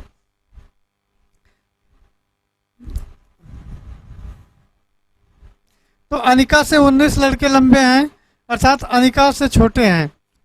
तो यहाँ ये हो गया, लड़के जो है कुल 30 हैं, और 30 में से जो है 20 निकाल देंगे, तो ये बच जाएगा 10। और 20वां लड़का अनिका स्वयं होगा, यानी 20वां लड़का जो है 20वां स्वयं अनिका होगी, अनिका, ये 20वां नंबर अनिका का होगा। फिर है वक्तव्य सेकंड से, कक्षा में कुल छात्र दिए गए हैं। तो कक्षा में कितने छात्र दिए गए हैं, प्रश्न का उत्तर सही नहीं किया जा सकता। तो चलिए देखते हैं। तो ऑप्शन के हिसाब से दिया गया है, वक्तव्य फर्स्ट में मौजूद आंकड़े सवाल जवाब देने के लिए पर्याप्त नहीं है। तो फर्स्ट स्टेटमेंट से कोई सवाल नहीं लगाया जा सकता, अर्थात इसका सी उत्तर हो जाएगा, सी इसका राइट आंसर हो जाएगा। चलिए आगे बढ़ते हैं। नेक्स्ट हमारा है प्रश्न संख्या 81। प्रश्न संख्या 81 देख लेते हैं। 81 में दिया गया है, एक मिनट,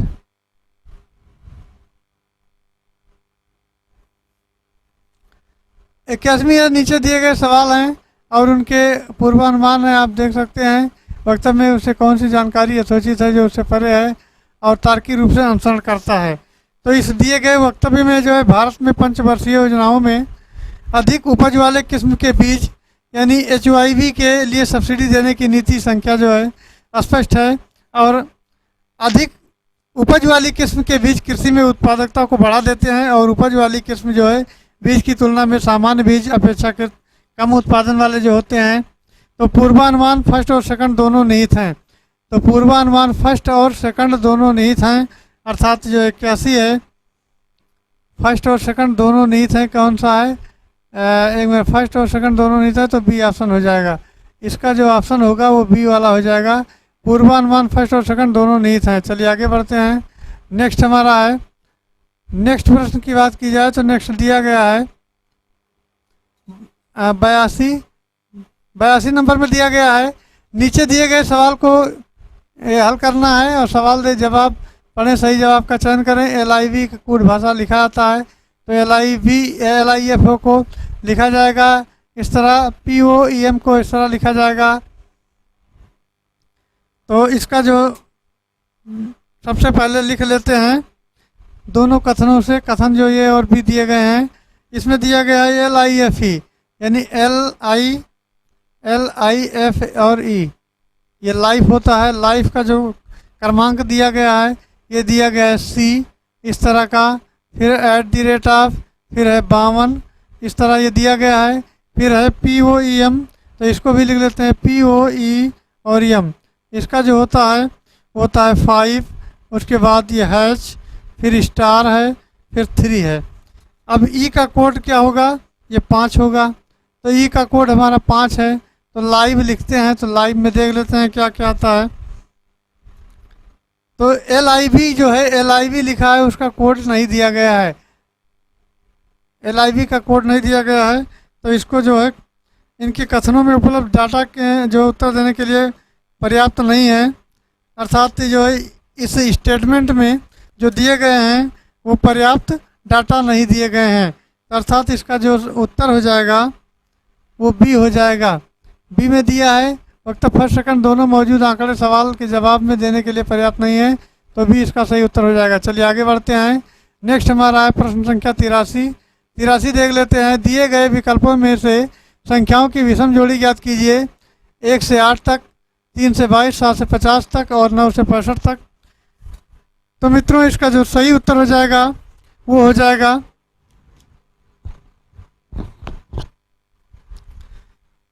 ऑप्शन डी, 9 से 65 तक। अब देखते हैं डी कैसे होता है।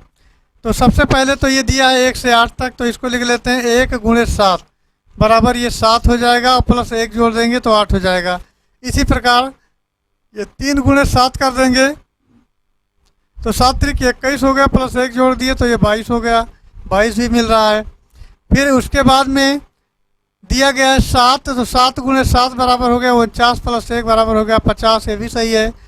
और फिर 9 है, तो 9 × 7 बराबर 7 × 9 = 63 हो गया, प्लस 1 तो ये मिला के 64 ही हो रहा है। और जबकि इसमें 65 दिया गया है, तो ये वाला सिस्टम जो है गलत है, अर्थात डी ऑप्शन इसका गलत होगा। चलिए आगे बढ़ते हैं। नेक्स्ट हमारा है प्रश्न संख्या 84 देखते हैं। 84 में दिया गया है यदि NUPKIM को शब्द सुझाया जाता है तो किसी फल या सब्जी का नाम, उसका अंतिम अक्षर क्या होगा? तो ये सब्जी का नाम भी बता देते हैं और कौन सा अक्षर होगा ये भी देख लेते हैं। तो चलिए आगे बढ़ते हैं। तो सबसे पहले लिखा क्या है?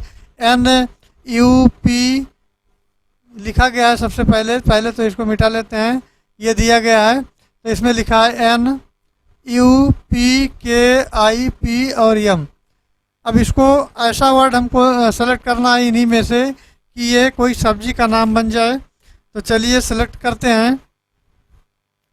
तो इसको करते हैं पहले PU, तो P काट दिए, U काट दिए, उसके बाद M, पम हो गया, KI और N, ये पम्पकिन हो गया। पम्पकिन मीन्स होता है कद्दू, ये कद्दू होता है। और कद्दू जो है इसमें C ऑप्शन दिया गया है, अर्थात N दिया गया है। पम्पकिन का अंतिम अक्षर N है और N इसका सही उत्तर हो जाएगा, ऑप्शन C। चलिए आगे बढ़ते हैं। नेक्स्ट हमारा है 85 देख लेते हैं। 85 में दिया गया है यदि लाल को हरा कहा जाए, तो चलो कह लेते हैं लाल को हरा। तो सबसे पहले तो लाल को हरा कहा जाए, सवाल के अनुसार लाल को हरा कह दिया गया। उसके बाद हरा को पीला कहा जाए, चलिए हरा को पीला करते हैं, हरा पीला हो गया। उसके बाद पीला को लाल, तो पीला को लाल। तो ट्रैफिक सिग्नल निम्न में से कौन सा रंग जाइए का संकेत है? तो जो जाइए का संकेत हो जाएगा वो हो जाएगा पीला। पीला ये संकेत देता है कि जाइए आप। चलिए नेक्स्ट चलते हैं। नेक्स्ट हमारा है 86 नंबर। 86 नंबर देखते हैं। 86 नंबर में दिया गया है श्रृंखला को पूरा करने के लिए सही विकल्प का जो है रिक्त स्थान भरना है। ALBC, CLDC और खाली स्थान है GLHC। तो इसमें भर देते हैं 86 नंबर में। तो 86 अगर ए से हम 3 की तरफ चलते हैं तो ए से सी की तरफ जब जाते हैं तो यहाँ 2 का अंतर मिलता है, यहाँ 2 की वृद्धि होती है। यल से लेकर यल तक 0 होता है। उसके बाद में बी से लेकर के एच तक, तो एच 8 है, बी जो है 2 है, तो ये हो जाएगा 4, यानी 6 हो जाएगा। 1 मिनट इसको पहले साफ कर लेते हैं तब ये समझ में आएगा। तो ए को मिलाते हैं सी से, तब ये 2 का अंतर होता है। उसके बाद एल को मिलाते हैं एल से, तो 0 हो गया, कोई मतलब नहीं। अब बी को मिलाते हैं डी से, तो बी को जब डी से मिलाएंगे तो हमको मिल जाएगा बी का होता है 2 और डी का होता है 4, यानी 2 का अंतर मिल जाएगा। 2 का अंतर मिल गया। फिर जो है सी को सी से मिलाएंगे तो 0 हो जाएगा। अर्थात इसका जो उत्तर हमको मिलेगा, तो चलिए जो देख लेते हैं इसका उत्तर। इसी प्रकार जो है यहाँ ऐसे कर लेंगे, फिर ये प्रक्रिया अपना लेंगे तो ये हमारा आ जाएगा। चलिए इसको कर ही देते हैं, जी और यल, एच और सी। इसको देख लेते हैं तो जी का होता है 7, यल का होता है 12, एच का होता है 8, सी का होता है 3। इस प्रकार जी से लेकर जी तक जाएंगे तो जी से जी तक कुछ नहीं, +2 का अंतर है, तो जी के बाद आई हो जाएगा।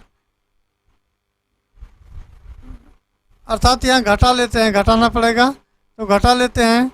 तो ये जब ए लिखा गया है, सॉरी ये जी लिखा गया है, तो ये जी 7 है, तो 7 में से 2 गए तो 5 हो जाएगा।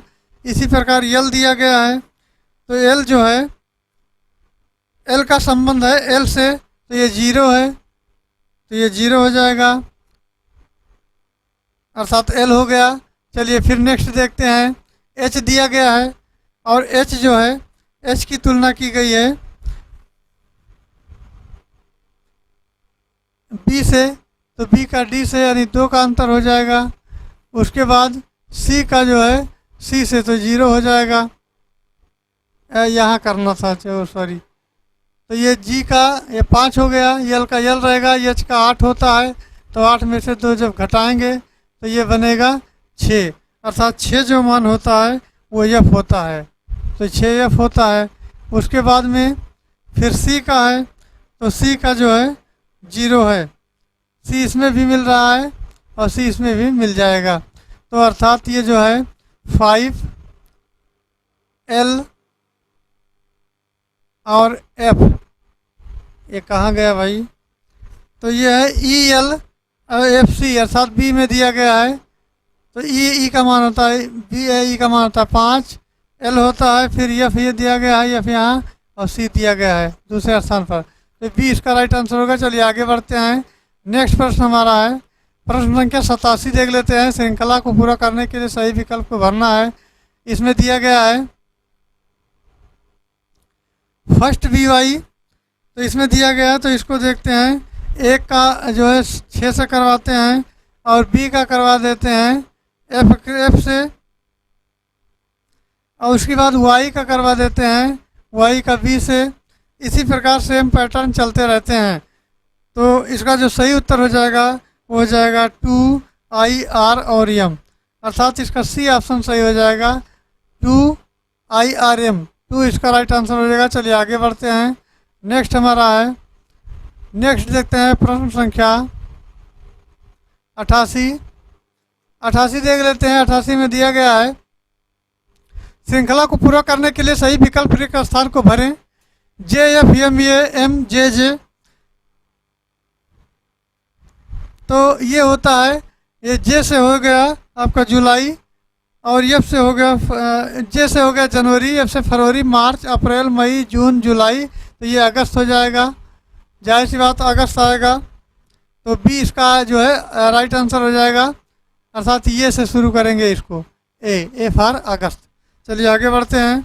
नेक्स्ट हमारा है प्रश्न संख्या 89। एक मिनट इसको मिटा दें।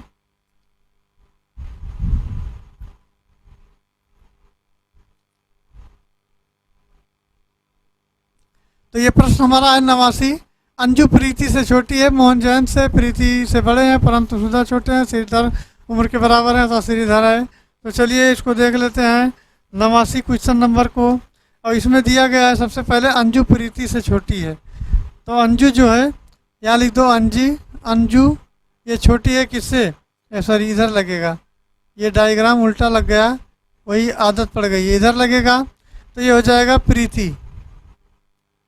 फिर उसके बाद है मोहन के बाद हो जाएगा जयंत, ये हो गया जयंत। उसके बाद ये सुधा हो जाएगा सुधा, और इसका हो जाएगा श्रीधर। तो इसका जो राइट आंसर होगा, अब बड़ा सबसे पूछा गया तो अंजू इसमें सबसे बड़ी है, तो अंजू सबसे बड़ा है, ये ऑप्शन इसका सही उत्तर हो जाएगा। चलिए आगे बढ़ते हैं।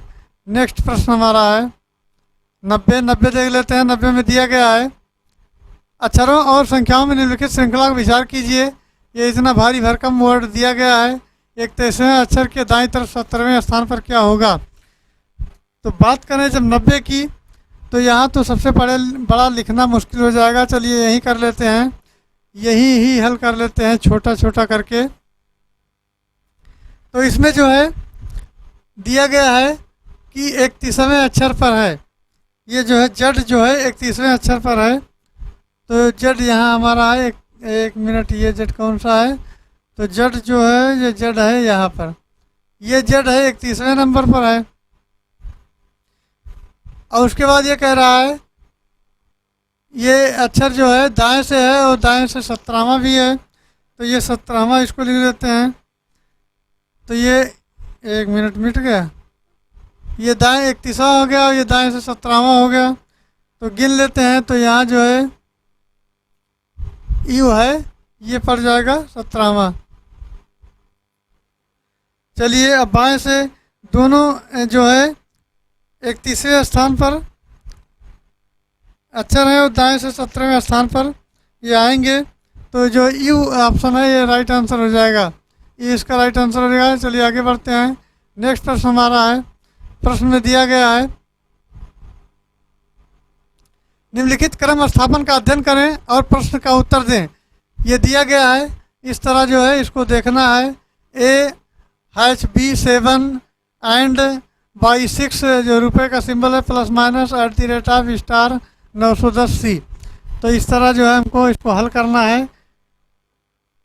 तो 91 में दिया गया है सभी संख्याओं के जो प्रतीक हैं इनको निकाल देते हैं, तो बचेगा ये प्रतीक सब काट के निकाल देंगे तो बचेगा ये, बी भी बचेगा और सी बचेगा। अर्थात 3 ही अक्षर इसमें दिख रहा है, ए बी और सी बचेगा। तो ए बी सी जो बचेगा उसका होता है 3, ये फैक्टोरियल, तो 3 × 2 × 1 यानी 3 दूनी 6 आंसर हो जाएगा। तो 6 जो है इसका उत्तर हो जाएगा, 6 हो जाएगा। चलिए आगे बढ़ते हैं। नेक्स्ट क्वेश्चन हमारा है 92। चलिए 92 नंबर क्वेश्चन देख लेते हैं। यदि हम प्लस को माइनस के साथ और भाग को गुणे के साथ आपस में बदल देते हैं तो निम्न समीकरणों में कौन सा समीकरण सही है। तो ये है, ऑप्शन दिए गए हैं और इस ऑप्शन की मदद से सवाल को हल करते हैं। ए से ले लेते हैं, तो विकल्प ए से देखते हैं। ए में दिया गया है 15 × 3 - 17 + 6 / 2 = 11। तो ये हो जाएगा 15 / 3 + 17 - 6 और × 2, ये बराबर 11 आना चाहिए। तो 3 × 3 3 × 5 15 5 हो गया, ये + 17 हो गया, -6 दूनी 12 हो गया, बराबर 11 आना चाहिए। तो 15 7 हो जाएगा 22 - 12 बराबर 10 आ जाएगा। तो 10 बराबर 11, अर्थात ये 11 के बराबर नहीं है। चलिए तो ये विकल्प फ्लॉप हुआ। नेक्स्ट विकल्प जो है हमारा बी है, उससे देखते हैं। तो बी विकल्प के अनुसार चलते हैं। इसमें दिया गया 2/7 + 8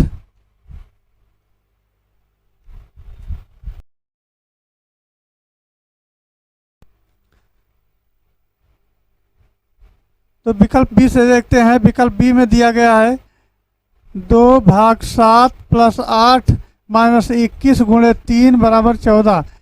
इसको आपस में बदल लेते हैं तो ये हो जाएगा 2 × 7 - 8 और +21/3 बराबर ये 14 आना चाहिए। तो ये हो जाएगा 7 दूनी 14 -8 हो जाएगा और 7 3 एकम 3 7 21 +7 हो जाएगा बराबर 14।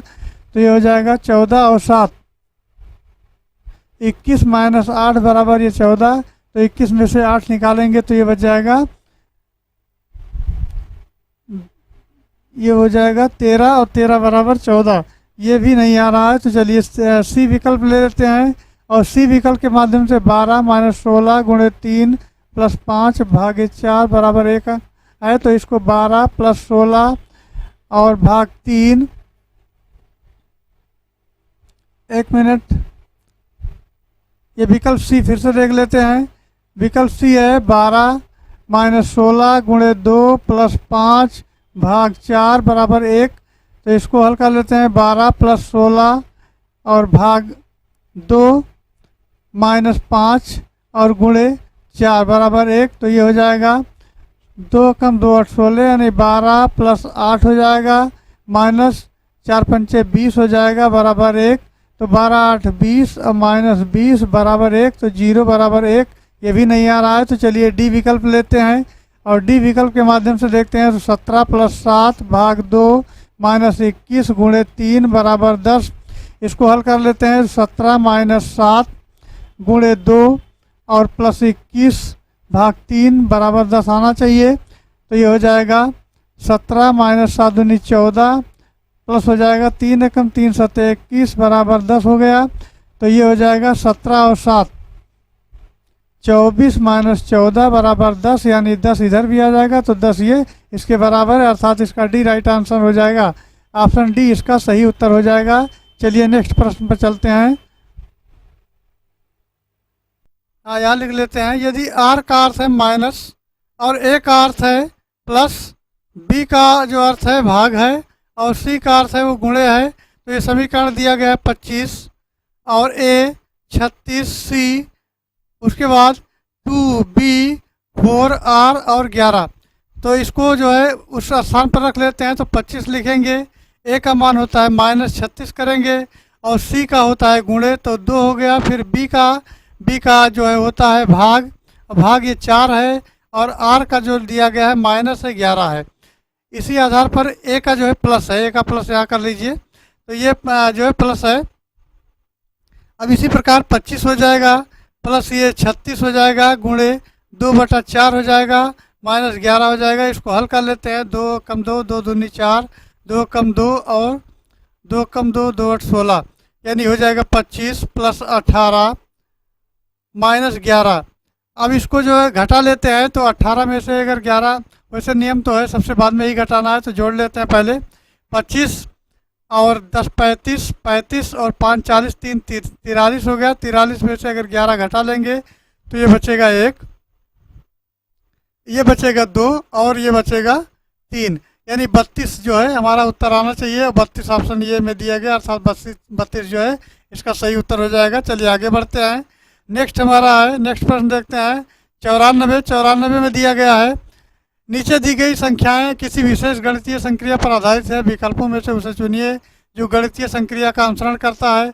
ये 64 से 48 का संबंध देख लेते हैं क्या है। तो ये 64 + 32 अगर जोड़ देंगे 48 आ जाएगा। तो ये मान लेंगे कि वही प्रक्रिया सब पे लागू हुई है। तो ये देख लेते हैं। तो 4 और 2 6 हो जाएगा और 6 और 3 9 हो जाएगा, बटा 2 करेंगे, 2 चौक 8 2 8 16। तो ये 48 बीच में आ रहा है। तो सेम चीज़ें फॉलो करवा देते हैं। तो ये वाले ऑप्शन को लेकर चलते हैं, यानी सभी ऑप्शन को चेक करने हैं। तो ये ऑप्शन को लेकर चलते हैं। तो 96 + 60 और बटा 2 करते हैं। तो 96 में 60 अगर जोड़ा जाएगा तो जोड़ लेते हैं, 6 हो गया और 9 6 15 हो गया, अर्थात 156 हो गया। बटा 2 करते हैं तो 2 7 से 14, 2 8 16 यानी 78 आना चाहिए, लेकिन ये 84 आ रहा है तो ये नहीं होगा। सेम बी को देख लेते हैं। तो बी देख लेते हैं, ये 48 है और +27 है, बटा 2 करते हैं। तो 8 और 7 15 हो जाएगा और हासिल 1 हो जाएगा 5 और 2 7 हो जाएगा, यानी 75/2 करेंगे तो ये हो जाएगा, यानी 2 कम 2 2 तिहाई 6 और 2 सत्ते 14 37.5 हो जाएगा। तो ये भी नहीं होगा। सी ऑप्शन देख लेते हैं। सी ऑप्शन में दिया गया है 90 प्लस 54/2 बराबर करेंगे तो 4 लिखेंगे और 9 5 14 हो जाएगा। 144/2 करेंगे, इसको काटेंगे अगर तो 2 सत्ते 14 2 दूनी 4 यानी 72 ये बीच में आ गया। तो उत्तर तो हमको मिल गया है, ये सी हमारा जो राइट आंसर हो जाएगा। अगर चेक करना चाहें तो इसको भी चेक कर लें, और चेक करना चाहें तो चेक कर सकते हैं, वैसे चेक कर दे रहे हैं क्योंकि उत्तर तो हमको मिल ही गया है। तो ये 16 हो जाएगा प्लस ये 9 हो जाएगा बटा 2 करेंगे तो 16 और 4 20 और 5 25 हो जाएगा बटा 2। तो ये नहीं आएगा, यानी ये आएगा 2 कम 2 2 दूनी 4 12.5 आएगा, जबकि ये 12 आता है। तो सी हमारा जो है राइट आंसर हो जाएगा। चलिए आगे बढ़ते हैं और नेक्स्ट प्रश्न को देखते हैं। तो अगला प्रश्न हमारा है प्रश्न संख्या 95। 95 में दिया गया है एक झुंड में कुछ गाय है, कुछ बैल है, मुर्गी है। प्रति 15 जानवरों पर एक ग्वाला रखवाली करता है। बैलों की संख्या गायों से दुगनी है। कुल सिरों की संख्या पैरों की संख्या ग्वालों सहित है 186 कम है तो कितने ग्वाले हैं। तो ये बहुत ही बड़ा सवाल है और इसको चलिए लगा लेते हैं।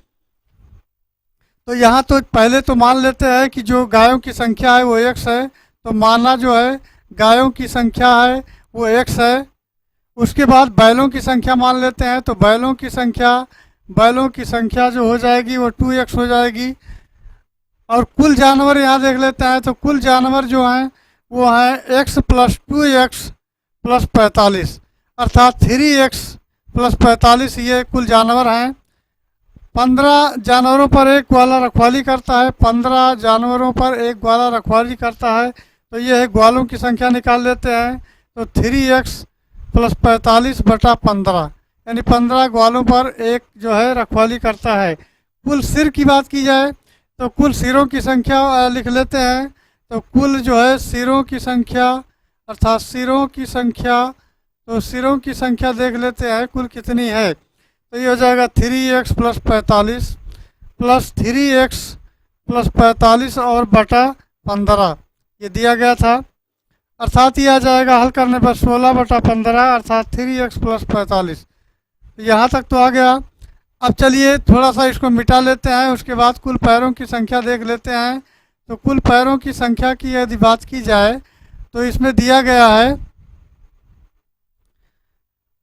x गुणे 4 प्लस 2x गुणे x गुणे 4 प्लस 45 गुणे 2 और प्लस ये हो जाएगा 3x प्लस 45 दोनों का गुणे 2 हो जाएगा और बटा हो जाएगा 15। तो ये हल करने पर आ जाएगा 12x प्लस 90 और प्लस हो जाएगा 6x प्लस 90 बटा 90 हो जाएगा बटा 15 ये आ जाएगा। तो ये बराबर फिर हल करेंगे अगर, तो ये जो आ जाएगा हमारा, ये आ जाएगा यानी 180x plus 1350 plus 6x plus 90 बटा 15 ये बराबर आ जाएगा 186x प्लस 100 यानी 1440 बटा 15। अब प्रश्न के अनुसार देखने पर हमें पता चलता है कि 186 प्लस 1440 बटा 15 माइनस 16 बटा 15 अर्थात 3x प्लस 45 ये लिखते जाइएगा बराबर 186 होता है। तो ये हो जाएगा 186x plus 1440 minus 48x minus 720 हो जाएगा और बटा कुल का हो जाएगा 15। तो ये टोटल आ जाएगा 186, ये किसके बराबर हो जाएगा। अब यहाँ हल कर लेते हैं इसको। तो यहाँ जो है 138 x प्लस 720 बराबर 186 गुणे 15, ये 15 को इधर पक्षांतर करके ले आए हैं। तो ये 138 x बराबर यानी हो जाएगा 2790 माइनस 720 ये गुणा कर लेंगे। तो ये हो जाएगा 138 x बराबर हो जाएगा 2070। अब x बराबर हो जाएगा 2070 बटा 138। तो ये काट देंगे तो 2 और 2 9 18, 2 और 2 3 6 और 2 5 10, 1035। 9 से काट देंगे, 9 9 9, यानी 9 हो जाएगा। और ये हो जाएगा, एक बचेगा, तो ये 15 से कट जाएगा, यानी ये 15 से कट रहा है। चलिए काट करके देख लेते हैं, इसको काट करके देख लेते हैं। यानी 2070 को 138 से काटते हैं तो 2070 और 138, 2 2 6 12 और 2 9 18, 2 कम 2 0 और 2 3 6 और 2 5 10। फिर क्या करते हैं, 3 से काट लेते हैं, 3 दूनी 6 और 3 तिरिक्का 9।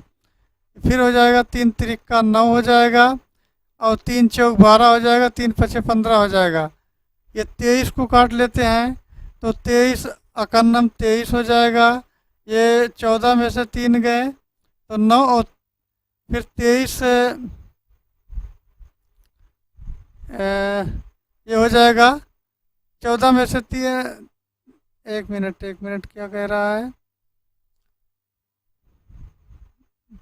ये 345 बचा था और 23 से काटना है तो 23 अकन्नम 23, तो 23 अकन्नम 23 जब हो जाएगा तो 2 हो जाएगा, यानी 345 में 23 घटाएंगे तो ये 1 हो जाएगा, 1 हो जाएगा 5, 115।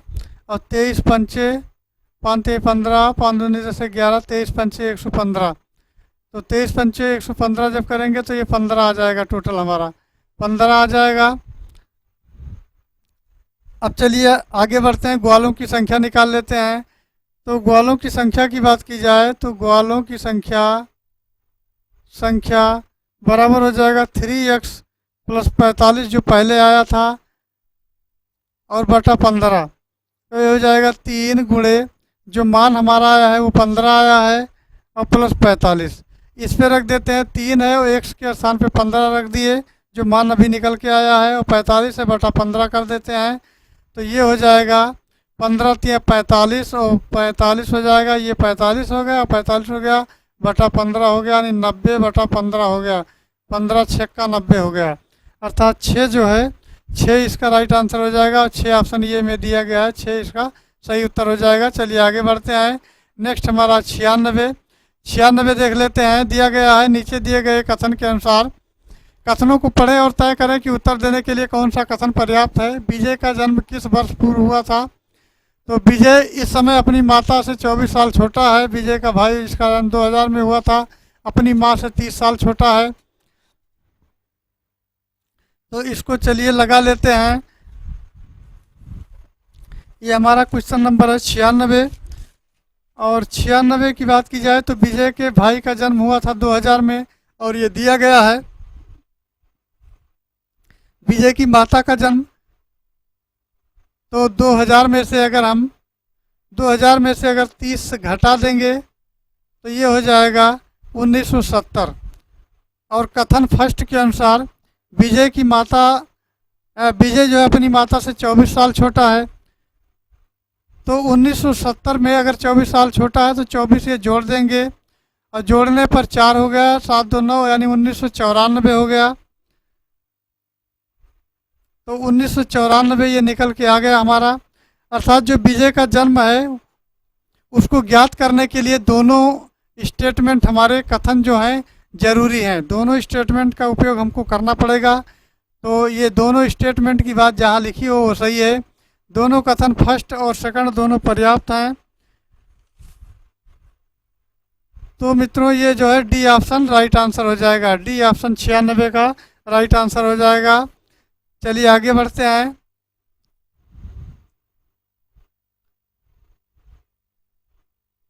दोस्तों चलिए नेक्स्ट प्रश्न में चलते हैं। हमारा अगला प्रश्न है 97। ये 97 देखते हैं। 97 में दिया गया है उस विकल्प का चयन करें जो दिए गए विकल्पों से अलग है। क्रिकेट है, सिलेबस है, टेबल है, टेनिस यानी टेबल टेनिस है और फुटबॉल है। तो इसको देख लेते हैं। क्रिकेट होता है, सिलेबस होता है, तीनों खेल जो होते हैं, क्रिकेट है, स्लेब्स है और टेनिस बॉल है, ये दोनों जो है छोटे गेंद से खेले जाते हैं और इनको हिट करने के लिए किसी उपकरण की आवश्यकता होती है। जैसे क्रिकेट में बॉल को हिट करने के लिए बैट की आवश्यकता होती है, तो ये टेबल टेनिस ये सभी को जो है हिट करने के लिए आवश्यकता होती है। एक छोटे जो है किसी के सहारे की ज़रूरत होती है, जबकि फुटबॉल को जो है फुटबॉल बड़ा मात्रा में होता है, उसको पैरों से खेला जाता है। तो ये भिन्न है, अर्थात बी जो है इसका राइट आंसर हो जाएगा। चलिए आगे बढ़ते हैं। नेक्स्ट हमारा है, नेक्स्ट की बात की जाए तो नेक्स्ट है, गायब हो गया कर्सर। नेक्स्ट की बात की जाए तो नेक्स्ट हमारा है प्रश्न संख्या 98। 98 देख लेते हैं। 98 में दिया गया है